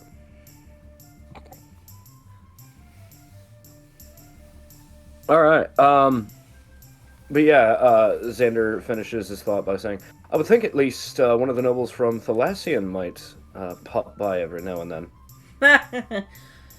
You think they like leaving their pretty clear water? They judge. Everybody likes to rough it now and then. Last I heard, they don't like charter ships. They like taking the long route. Fair enough. Well, I have come to this fine establishment in search of gossip, excitement, potential adventure. And you seem like the kind of individual who would know all about that sort of thing. He grins, and he says, oh, I love, informing adventurers of the bullshit on this boat. It's been my favorite pastime, and it's led to some of the weirdest party arrangements I've ever seen happen before my eyes. And then seeing what they become, I take a little bit of credit for it. Any notable examples? Anyone I might know? The Seekers of Rarndell met each other on this boat. No kidding. I gave them their first job together. Well, courtesy of the captain, but... You know, it's quite interesting. I'm here with my friends as well. I think I lost them somewhere. Oh, I think one of them's over there. I'm here with my adventuring party, the Silver Lining. Been together for quite some time now. And how does the Prince of Petrus get caught up in adventuring in the material plane? I mean, last I heard from the homeland, not even Mistress Nimra herself likes to leave the plane that much. At this point, I think the person playing the piano, they're kind of like winding down on the song. And Xander gets an idea and says, I could tell you, but I think I have a far more interesting way. Excuse me, may I borrow your instrument for, say, 2 minutes? No fucking way. The person playing the piano, turns around and she says, fuck yeah, I need another drink. And she, like, stands up and, like, kicks the stool to the side. And, Absolutely. Anyway, here's Wonderwall. That Final Fantasy V is getting to your head, Allie. Xander is going to perform a little improvised musical number to the tune of Rocky Road to Dublin, explaining his adventure up until this point. Yeah, go ahead and make me a performance check. I have advantage on these. Shit, there goes that D20 forever. Goodbye. That is a natural 20. No actual way in hell. Holy shit, dude. Yeah, you guys see, those of you that are here, you guys see Xander, like, walk up to the piano. The, lady that was playing on it before getting up and walking away, she is a dwarf, but she's taller for a dwarf, especially by comparison. And she goes and sits at the bar, and then Xander immediately takes her place and starts playing this song. And, you know, at first I'm doing the intro on piano, and then as I ramp up through the first verse, I'm going to cast major image to have, like, an orchestral arrangement of earth Physids all playing instruments around me. Yeah, and at first some of the people are like, what the fuck? Hello? But then, you know, because it's a completely different vibe, you know, and then they start kind of being like, okay, alright. And then eventually, by the end of it, the crowd is like, there are people dancing, like standing up from their chairs and doing like a little shake. The old ladies that were sitting at the bar, they are now dancing together as much as they can. One of them, you see, she kind of like seizes up and goes, oh, ow, my hip, oh, I love the Golden Girls. As I hear her yell out in pain, I snap my fingers at her and I heal her up for like 30. Oh, oh my god. Oh, I feel young again. I haven't moved like that since the 6650s. The 66.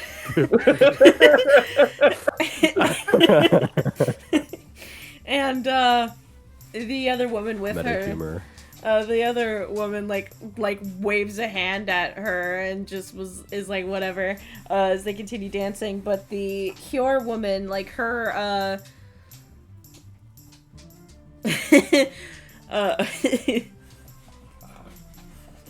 the markings on her body are like glowing in tune with the rhythm. My dog just yelled at me. Did you guys hear that? Nope. No. I was talking, then Marvel walked up to me and went, "Row!" as she told me to shut the fuck up. Really? Can I help you? Get off the stage. Marble's booing me. Excuse me. Excuse me. Hold on, y'all. I might need to let my dog out real quick. I'll be right back. Roleplay amongst yourselves. It's the perfect time to do it. Please.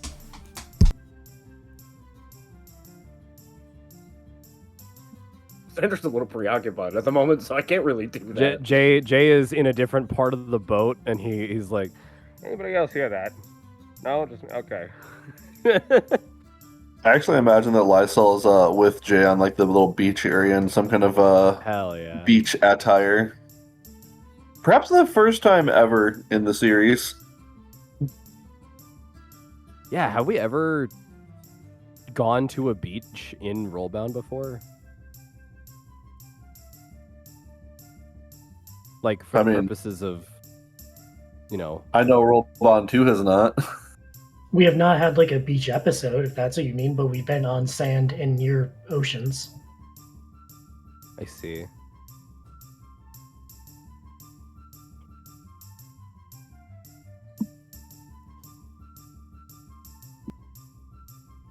I would go into a thorough description of Lysol's beach attire, but I don't want to sound a fool for trying to describe feminine beach attire. You've seen it before.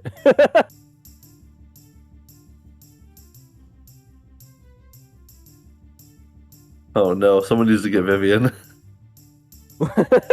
No, the money.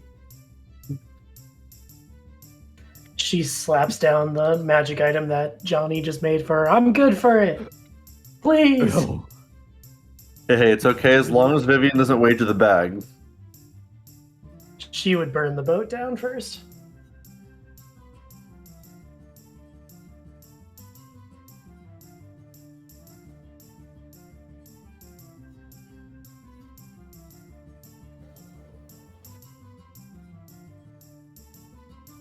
I think Vivian is taking Johnny to like the poker tables and is just like observing, reading people's minds. That's fucking cheating. Not literally. She can't literally do that. Oh. I don't think anyway. Johnny gets addicted to gambling. It was bound to happen. And then he finds out that it's one of the greatest evils ever, and he has to kill himself. That's where his arc is going eventually, but probably not for gambling. True. He has to kill everyone on this boat. For participating in debauchery.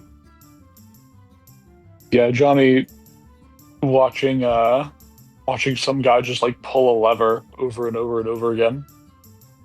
Well, say aloud. I'm not sure what to think of this. Is it an evil by their own doing? What is the cure to this pathology? Winning big. I don't know that I'm qualified to say. I can deal with dragons, but this is a dragon that I don't think I'll survive chasing, so...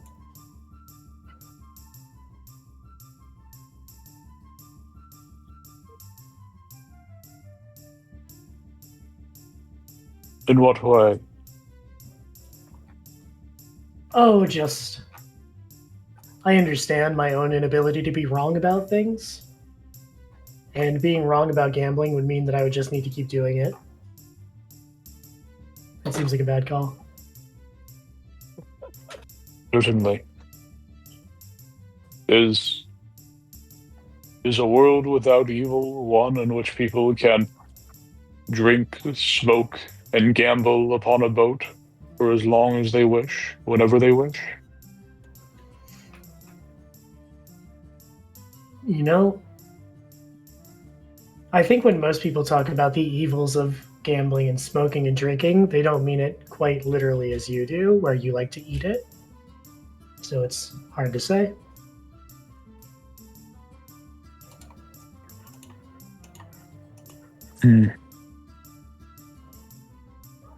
Perhaps you're right, he nods his head.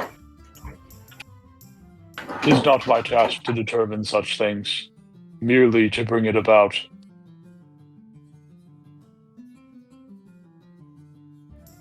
And what do you think these people are going to have a place when the time comes? Will they be here doing this? Certainly. They do no harm unto others. They... They do not require the life of others, yearn for the life of innocent. They are merely on a boat.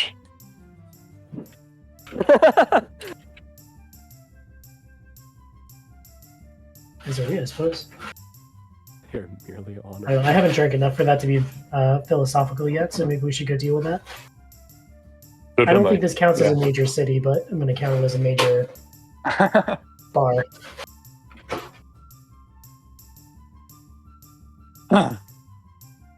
Yeah. We go and we watch Zender's performance.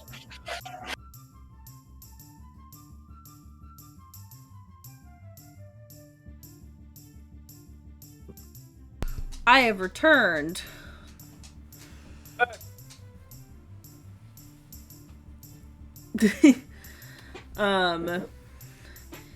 Yeah, but as you guys, you know, are enjoying the festivities, Lysel and Jay, you can hear the commotion going on in the dining room from here. So it wasn't just me. There is something going on in there. And I am far too cozy to go check it out. Yeah, there is the Raining water. chickens.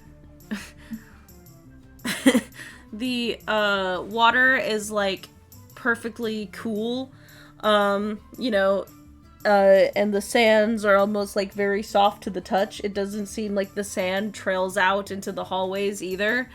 And you see that there is a waitress who is wearing like one of those like cuter, like, hold on, let me see if I can find it.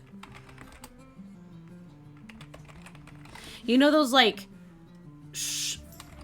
old like striped swimsuits that are kind of just like, not jumper is not the word I'm looking for. I don't know what A one piece? It is a one piece, but it's like, it almost looks like shorts and a shirt with like sleeve, because it's piece shut on this boat. Yeah.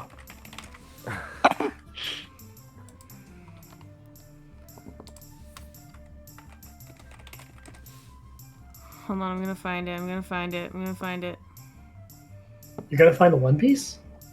That's insane. They've been doing that for 2,000 episodes. It takes so long. We're gonna be here forever.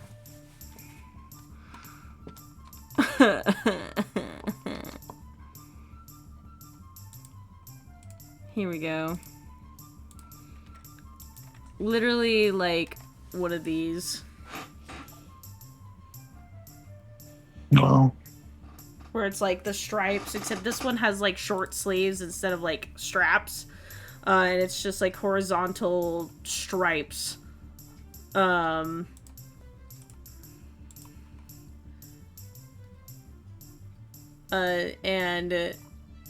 like walks up and holds out a like cut in half coconut with an umbrella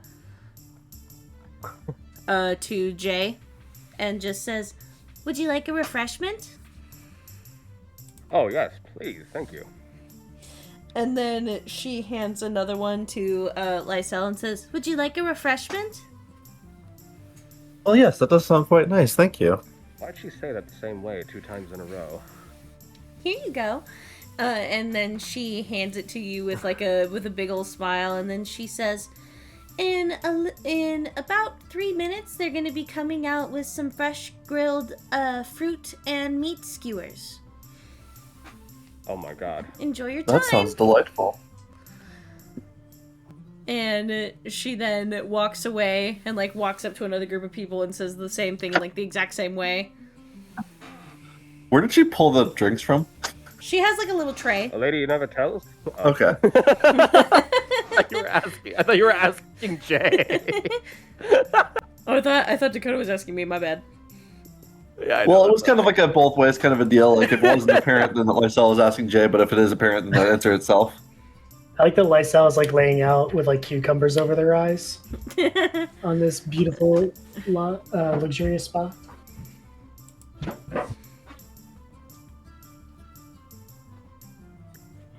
Well, I'm not disagreeing with that.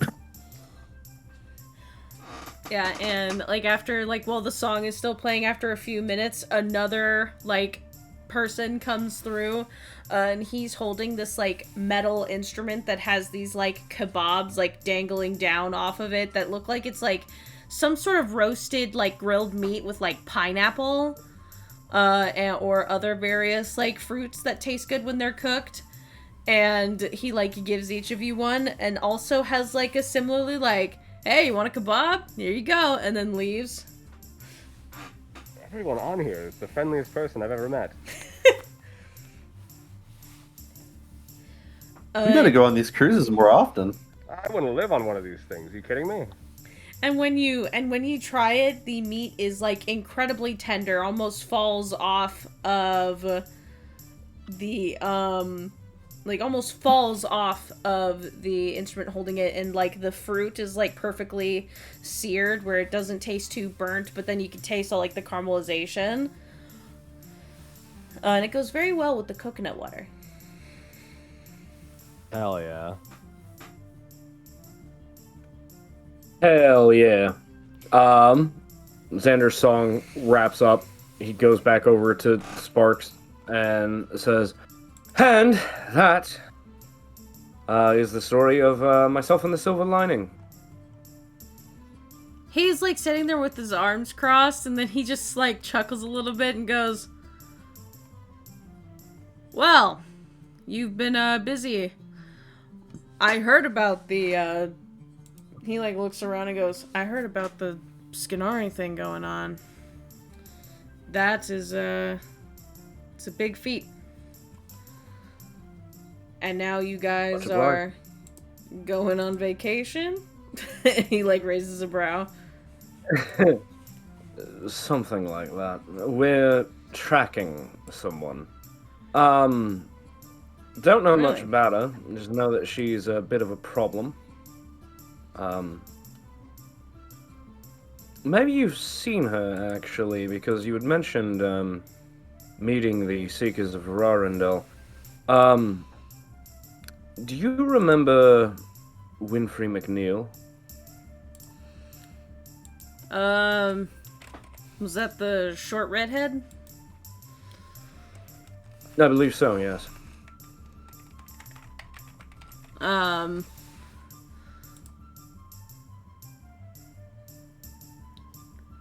Yeah, I mean, I remember her. Out of all of the Seekers, she was definitely the quietest. Well, other than when she was bitching about something. Yeah. Shut up, Joey.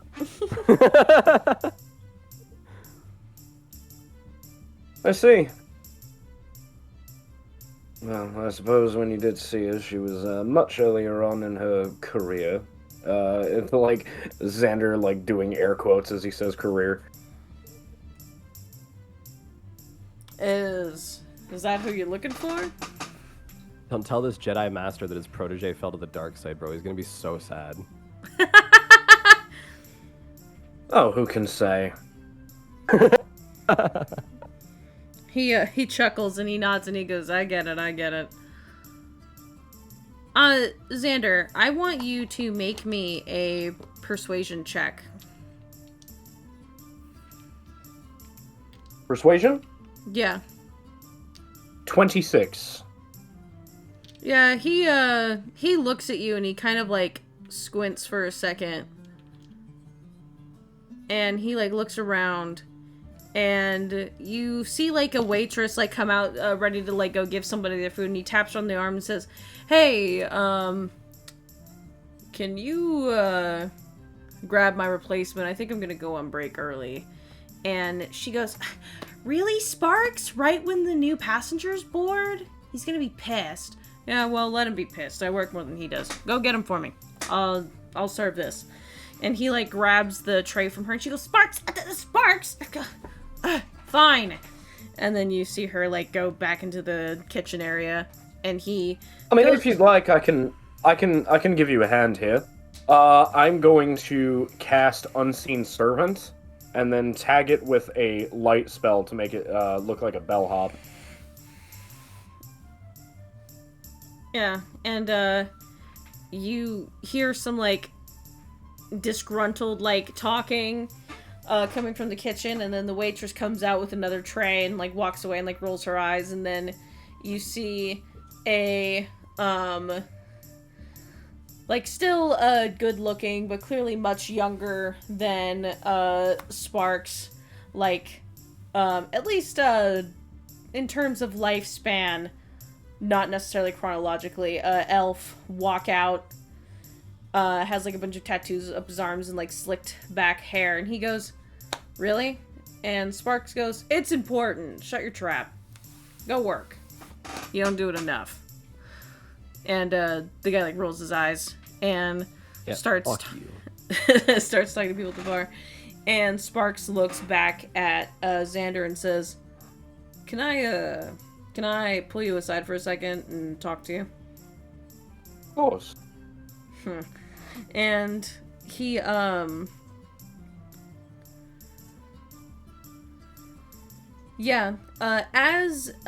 Vivian and Johnny show up, you guys see this, like, tall, fire Duresi man who looks very concerned about something, leading Xander away to, like, talk to him.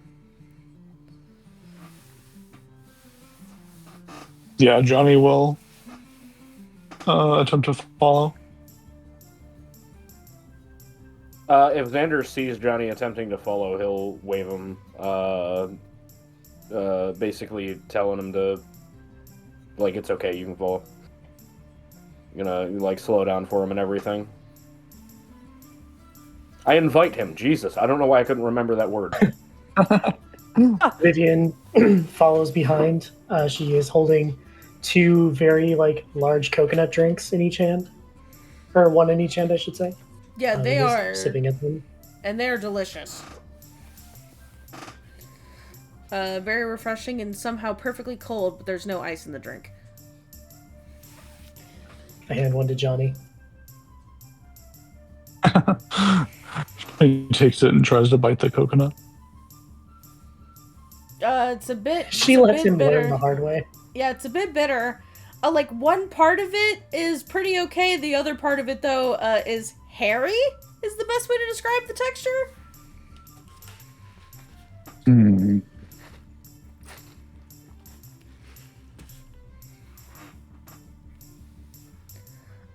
Yeah, we will follow Xander. But Sparks takes you aside, and he sees the other 2 follow, and he looks at Xander and goes, "Those your friends?" Indeed.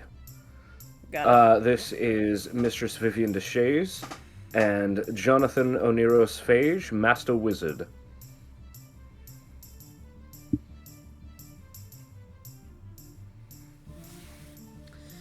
And, he looks at you and says, "That, Winfrey that you mentioned, I've seen her recently." Interesting. Tell me more. Well,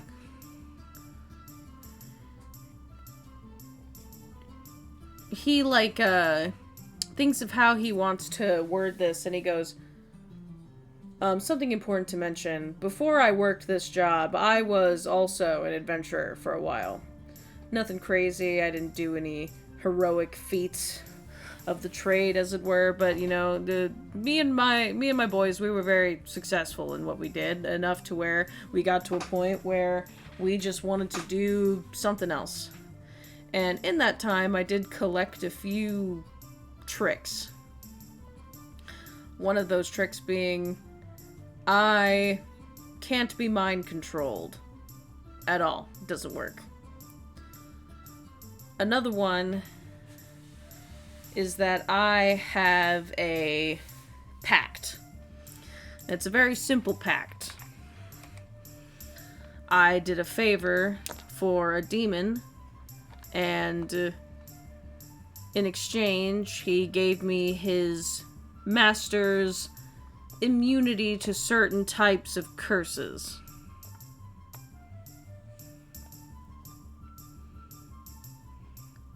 I see. Well, that's quite the impressive spot of resistances. Yeah, well, with the stuff we were facing all the time, it was needed. Did a lot of adventuring in the hells, as it were. I see. I suppose it's not completely unwelcome territory for a descendant of the Fire Kingdom. And,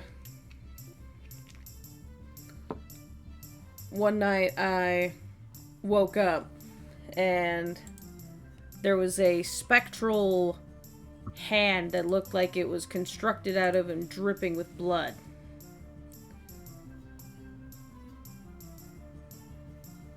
Interesting. And, well, I guess the best... Sorry, just real quick, is Jay here?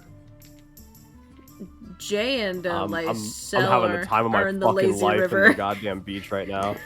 I'm going to summon Jay and Lysel with sending.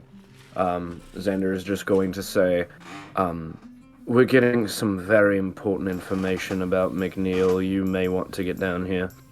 McNeil? Wait, that sounds a lot like my trail of vengeance! And he stands up and starts walking towards the... Sipping on his little coconut drink. Yeah, absolutely. Lysel's gonna grab another one of the skewers before following him in.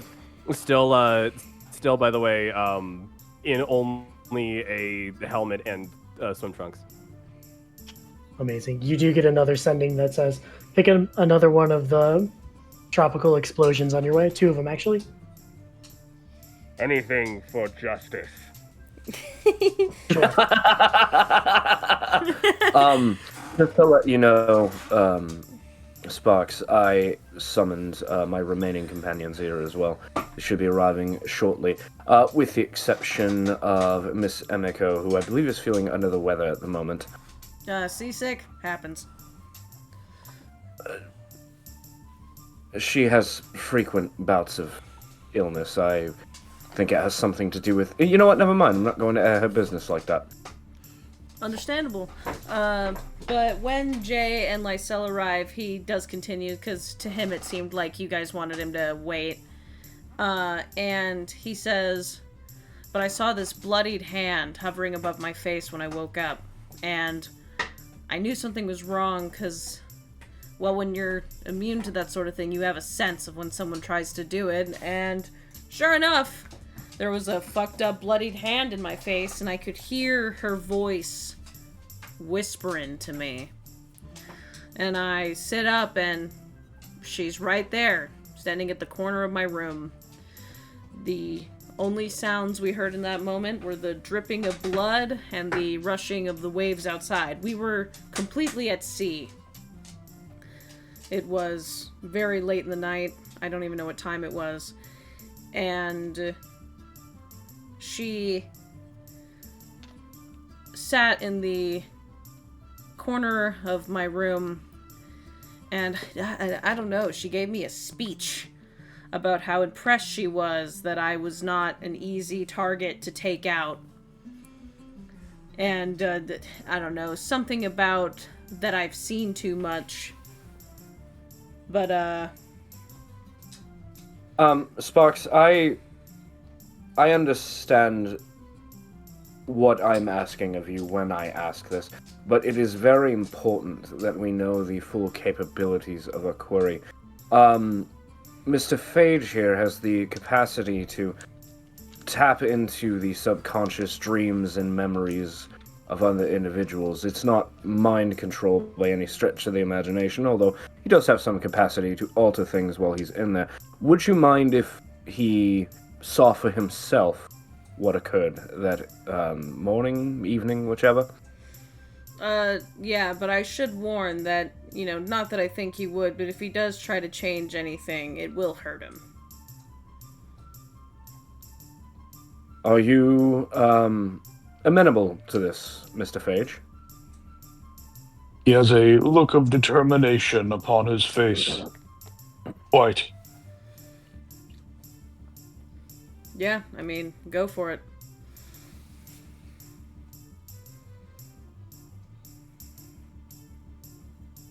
And, Yeah, so we'll lull them into a nice rest. Maybe with the help of some tropical explosions. And Johnny will enter his dream. yeah. And he will disguise himself as a little fly. Yeah, and you see the memory almost exactly as he retells it. You see Sparks sleeping in his bed. He's comfortable.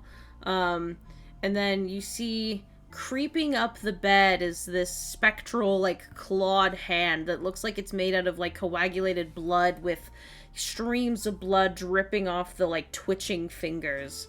And it slowly rises along the, like, comforter of the bed and literally, like, kind of like, you know that, like, finger walking thing where people make their hand look like it's two legs walking? It kind of weirdly does that, like, up his body, and then floats and hovers above his face. And you see the palm of it start to glow with, like, black and red energy. And then you see at the corner of the room, there is someone standing in the shadows. And after this energy forms in the hand, you notice that her eyebrow twitches, you know, like, you know, you imagine that this is all, like, you don't know if this exactly happened. You imagine that this is Sparks' mind trying to recreate what he thought happened before he woke up. But then you see Sparks wake up and, like, sit up, and, like, you see, like, fire form in his hand, and he swats at the hand in his face, and he does hit it, and it goes, like, flying across the room, and, like, kind of, like, unceremoniously plaps against the wall, and then slides down, leaving just a streak of blood, but it doesn't seem phased by this, and just hovers back up 5 feet and just floats there, limp. And you hear a voice that says, "Very impressive, darling. I didn't think this would be a loose end so hard to tie up." And he says, by the way, I'm not trying hard on a Scottish accent right now. I'll do it later. I'm not fuck you. I'm not doing it right now. Okay. I don't feel like it. But then he says, "What the hell? What are you doing in here? Get out." And you see her, like, walk forward, and, like, the little streams of moonlight coming from the little, like, port window. And she has her, like, arms crossed. And you, she has, like, a scarf around her head. It's not fully a hood, but it's, like, folded in a way where it makes one. And then she pulls it down, and there's little streaks of white in her hair, but they don't look like the kind of, like, streaks you get from, like, aging.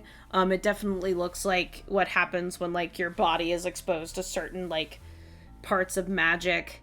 Her eyes are red, but then around the, like, pupil, they have this kind of sickly, like, green color to them. And she says, "Looks like I'm gonna have to try a little harder. Sorry for you." And Sparks, like, goes, "You?" And he gets up, and he, like, gets flames that go up his arms, and some bouts of flame come out of these swirling, like patterns on his skin. And he goes to, like, send some of this flame at her, and you see her, like, hold up one of her hands, tap 2 fingers with her other hand against her wrist, and in 2 seconds pull out this little, dagger. And she, like, flourishes it in her fingers, and by the time the fire would meet her, she holds it up, and the dagger absorbs all of the fire, and you see all of the, like, freckles on her body light orange as it is completely dissipated. Holy shit. And she goes, "I wouldn't do that if I were you." And he, like, backs up, and he goes, "The fuck's your problem?" And she says, "It's all just business. I wouldn't worry about it too terribly much. but in order for some things to continue, you have to die. And he, like, jumps onto his bed and, like, jumps to the other side to, like, get away from her, and then she, like, points forward very quickly in, like, a rapid motion, and the hand, like, it literally looks like a fish, like, swimming through the air, like, with the way it moves and flows like weird liquid that is alive. It wraps around his throat and pushes him into the wall and then lifts him up in the air. And she says, "This is already taking longer than I would like, so I'll make it quick." But then you see her, like, jolt upwards, and, like, one of her eyes twitches, and she looks at him with, like, a furrowed brow and, like, a really angry face. And she starts to chuckle, and she says, "You're lucky. I'll have to come back later." And drops him on the ground. He hits his head on his nightstand and then passes out. But then you see the memory, like, fade to black, but you can still hear audio as you hear a very gross, like, liquid going down a drain sound and footsteps. And then you hear a very soft voice. Like, you hear her voice, like, soften for a second, and she says, "Only 2 more," before you hear, like, the window of Spark's room open, and you hear, like, weird, like, magical, like, whirring sounds that also sound partially like liquid, and then you hear it creak and close again, and then you hear the door to his room open, and you hear, like, blurred, distant voices as the memory's fading, going, "Sparks? Sparks!" And you hear the sounds of, like, people coming in and, like, helping him. But then Sparks, like, his eyes, like, shoot open, and you are, you know, removed from the dream as he wakes up.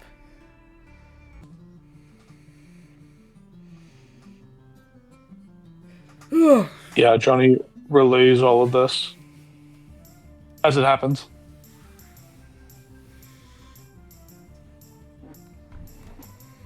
I've seen her face, her visage. Should help us quite a bit, I'd say. Certainly. So far, I believe we've only had, what? Pictures? If that. Crude ones at that.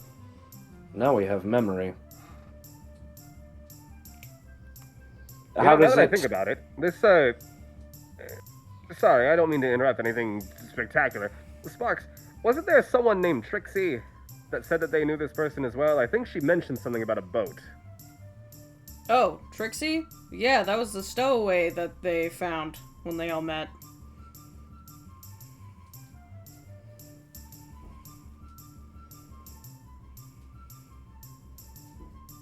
Oh. Yeah, she was, I don't know, a friend of theirs or something. She seemed to be looking for them specifically. I don't know anything about that, though. They didn't necessarily come back and chit-chat with me. Hey, Chas, real quick. Because it's been a while since we last talked to Trixie. What was her condition last we saw her? Fucked up. Trixie? She was bedridden. Yeah. Like, horrendously ill. Bedridden.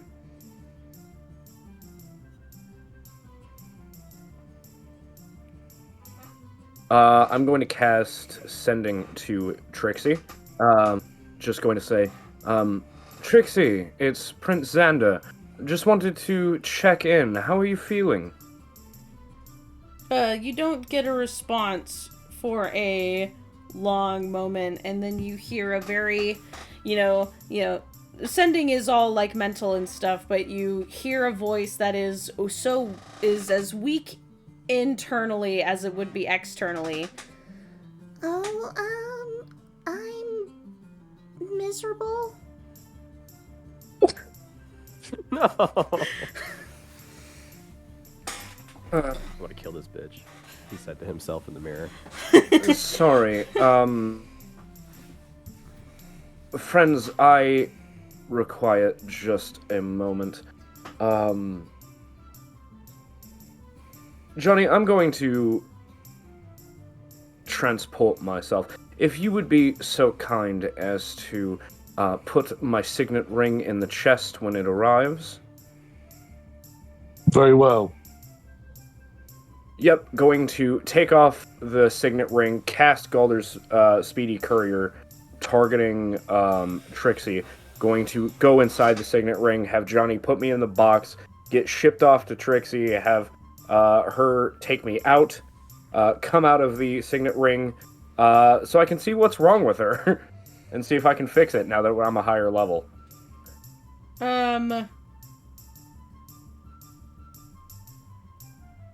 Does that take a long time? Or is it, like, instant? It's instant. Yeah, she, like, looks up at you and she, like, jumps as much as her little frail body can allow her to. She definitely looks worse. Her face has, like, sunken in a little bit, and, the black stripes in her hair are starting to turn white, or gray. And she says, Hi. Hello, Xander. How are you doing? I'm doing quite well, Trixie. It's good to see you again. How is Mateo? Sorry, Sorry? How is Mateo? Last we knew, Mateo was doing okay, right? yeah. He headed into Viron, like, at the same time as you guys, but, like, you guys weren't, like, in active, like, you know, contact the entire time. He's been steadily looking into things as much as he can, still trying to find ways to help Trixie. Mateo was doing quite well. Last, we were in contact, he'd made his way into Viron, same as us. Haven't heard from him since, to be honest, but I believe we did give him a sending coin, so he can contact us whenever. Coming to a bit of extra magic straight from Guinevere herself, would you mind if I gave you a checkup, Trixie? Oh, sure. Yeah, and Chess, if I could take a look here, see if I can do anything to help. Choose, make your choice between a medicine or an arcana check. Probably going to be medicine. Oh no, definitely arcana. Okay. I overestimated my wisdom. 24.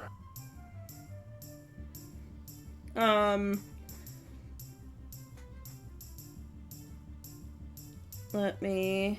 And you said arcana? Yep.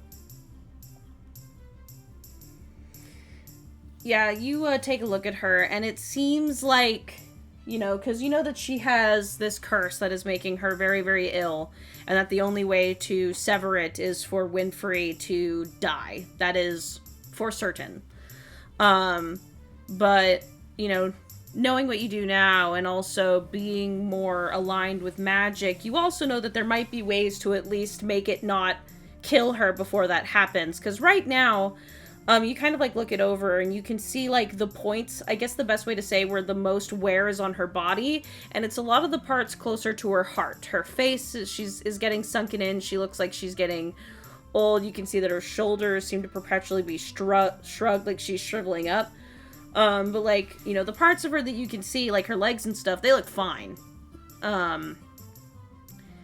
And you get the sense that even though it's not really going anywhere, this blood curse is, like, siphoning her life force, starting at her heart. Can I sacrifice some of my own vitality to stabilize her condition. I'm aware that I cannot cure it, but to keep it from getting worse until Winfrey can be dealt with. And maybe also reverse a little bit of the damage. Yeah, in what way would you like to channel this? I would like to sacrifice 2 levels worth of hit points and give them to Trixie.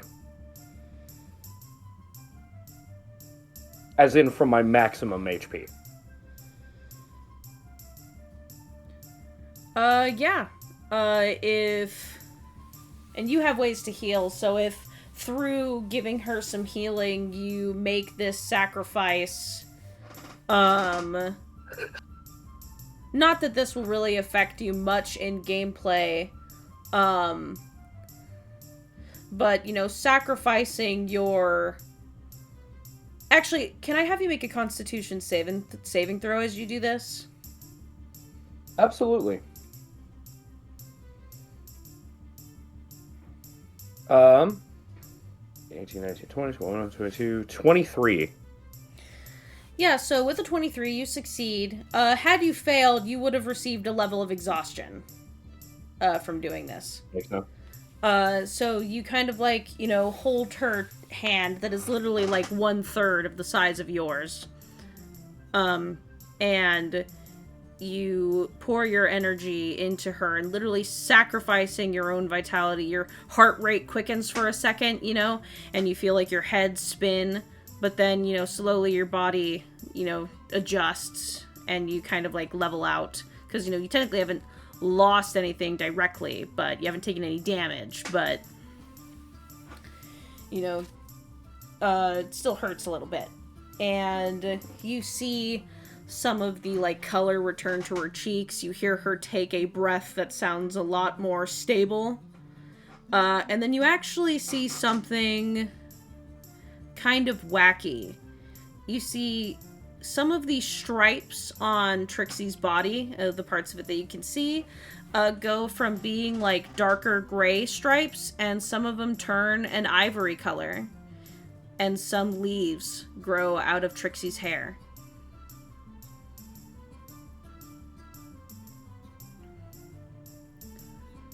There we are. Much better.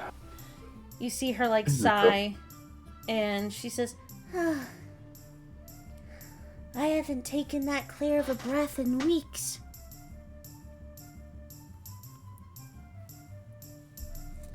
Yeah, Xander, who I imagine looks visibly a bit drained after that, nods and says, I'm going to want that back when we've dealt with your problem, but for now, it should keep you from getting worse. Xander. Trixie? Is my son gonna be okay?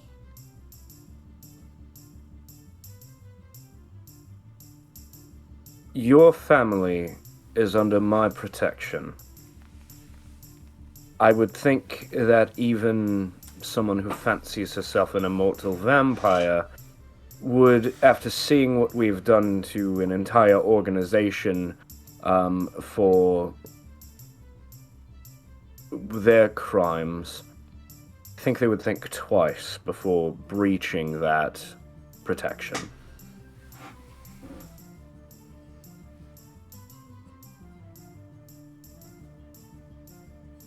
Sadly, I don't have much time to stay and, catch up. We came across somebody else that has been in her path of destruction and wanted to check in and make sure she didn't come back. I understand. Be well, Trixie. I'll tell Mateo to... Oh, sorry? Before you go. She, leans weakly over the side of the bed that she's laying in, and she kind of heaves, and she takes, a deep breath, as if even this, minute amount of moving is very, very difficult for her. And she reaches into a drawer, and she pulls out, you know those like wooden toys where they, you know, you put the handle in between your hands and then you rub your hands together and it makes the toy like, it's like a drum. Yes. Well, she takes out one of those where it's like a drum, but then the little parts that hit it are like the limbs of a tiger. That's adorable. And she, you know, breathing very heavily, rolls back over and she hands the toy to you. What an incredible gift. My lovely lady, when she was regaining her strength, modified this toy for me. It's not much, but maybe you will find use for it. I'm sure I will. Please be well, Trixie. Also, I just need one favor. I'm about to pop into this ring. I just need you to put it in the box when the delivery ferret arrives, if you could, please.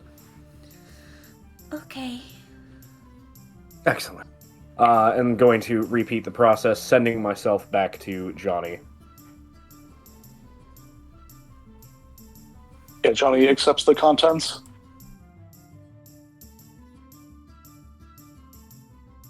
Hell yeah!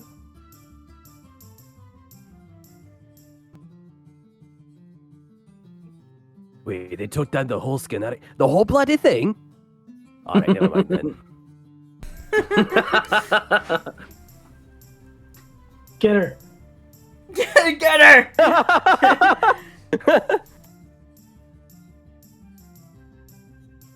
If Johnny doesn't accept the box, I just go back to Trixie. No, I accept He the accepted contents. it. I can remember if it went back to the sender, if it went back to you, and I was like, well, if you're in the Actually, box. wait, no, it does go back to the sender, and I'm the sender. I think I get stuck in the astral plane. Forever. That sucks. Go, go, go, go, go, go, go. Well, hey, you know, that's the price for getting teleportation early, I guess. Well, it's not even early per se, it's just cheap. No, it's one level earlier. Teleportation Circle is a 5th level spell. It's the first real teleportation spell you get. At least Do we not have access to 5th level spells yet? I mean, we do, but Teleportation Circle... So, the problem with teleport... You know what, never mind. We don't have time. It's fine. But... You, when you get back, you see, you know, Sparks is still there. And he says, you know, I wish I could provide you more information, but she hasn't been back to try to get me again, so... You want to get you? I mean, when I how fucking long get ago you. was this, by the way? I forgot to ask. It's about 2 weeks ago. Fascinating. You know, I didn't necessarily tell anybody because, you know, what are the staff on a ship gonna do? And what am I gonna do, tell the guard? Indeed. Also, 1 second. I'm gonna cast sending one more time to Mateo. Just going to say, Mateo, get in contact with Trixie, please. She misses you daily. And you get a response back. Good to hear from you, Xander. I get in contact with her as much as I am able. I don't, it sounds like he's doing something when he's responding, but he's like, I don't know that spell. My little item can only do it once a day. He hits the 25 word mark and the rest gets cut off. Yeah, my little item can, and then stops. Yep. You can sense you know, you don't know how, probably because you can do it innately, but you can sense Mateo like going fucking goddamn it on the other end of the line. It'd be like that. Then the last sending for now. Just going to cast it to Camelus to let him know what's going on with Trixie, and to have him and the Vigil, keep her safe. Yeah, he says, okay, I'll see if I can contact anyone I know in license and have them check on her, because she's still in license. Absolutely, and it will be a great expansion opportunity because, the whole point is to have people all over the place. So I leave it in your capable hands. And then I disconnect. Okay, love you.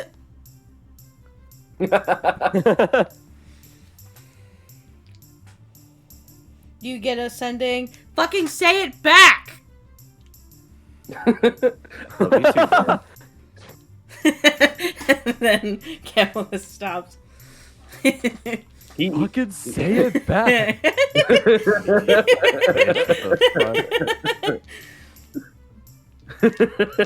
love him.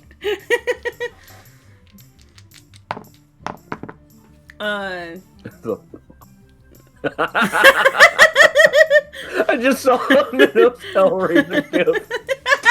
Oh my god.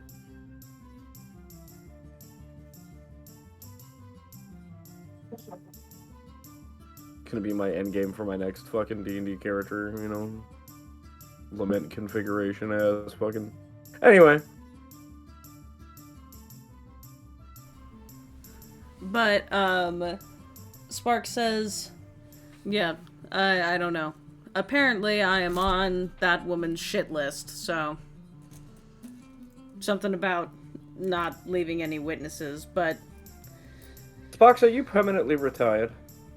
From adventuring, I mean. Until someone tries to... Why do you ask? Before I answer that. I think you were about to answer in the same way that I was about to proposition you. I told you I started a guild, yeah? It was in your song. Indeed it was. Your ability to rhyme Guildmaster was incredible, by the way. Thank you. I said if you needed the gold faster, that I would be your guild master. Thank you, Joey. Very cool. Welcome. But yeah, your particular skill set would be invaluable to any group. Bartending? Plus, no, your inability to be charmed, shall we say? I know what you meant. I was being an asshole. Oh, sorry. enough. I just sorry. That's my I deal with Johnny a chimichanga. lot. That's my chimichanga stand. Oh no, Cookie, we won't need that. Trust me, Fiona. You're gonna be very hungry after this ambush. Yeah, exactly. Exactly. That's my chimichanga stand. But then he goes, my getting in a group and going into caves and shit, that is long over. I'll get in a fight if I need to, but... Oh, no. You misunderstand. I was going to make you part of the surveillance team. Surveillance team? Yes, the end game is to have eyes and ears all over Teosia. And something tells me there are not better eyes and ears for me to invest in this area of the world. This area of the world meaning a ship that goes all around Kelmra pretty much all year. Indeed, and also that has seen the likes of the Seekers of Rarendelle multiple times. Yeah, about solid twice, but... Probably doing better than most other people, especially Two's more than zero. With a little, whatever the equivalent of Scottish is.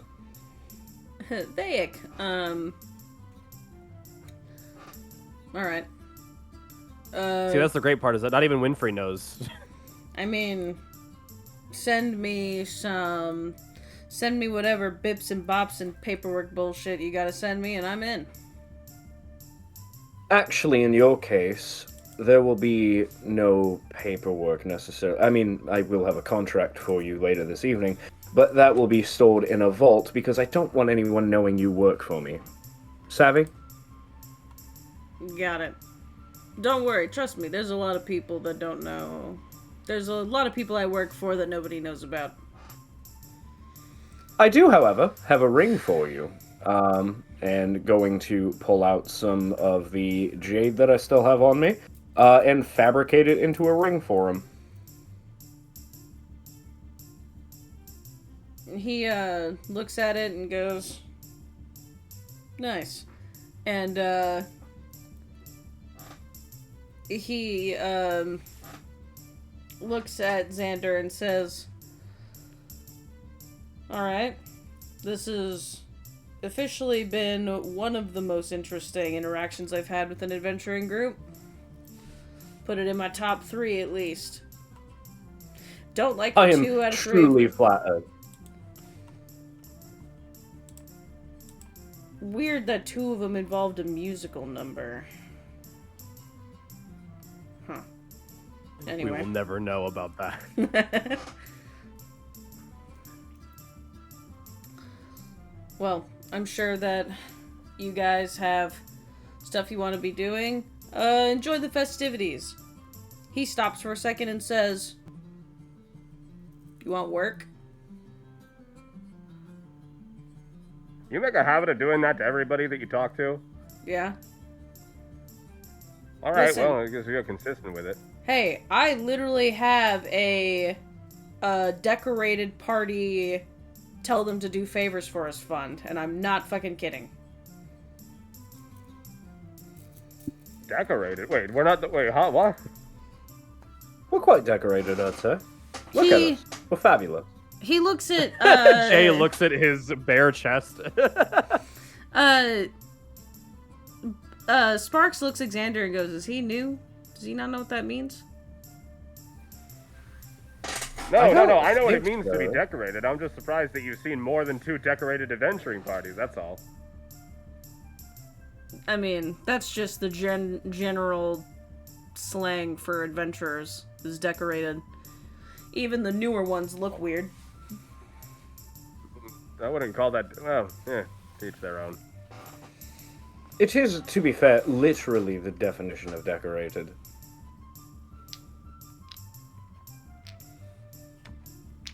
Anyway, yes, you were we saying, like work.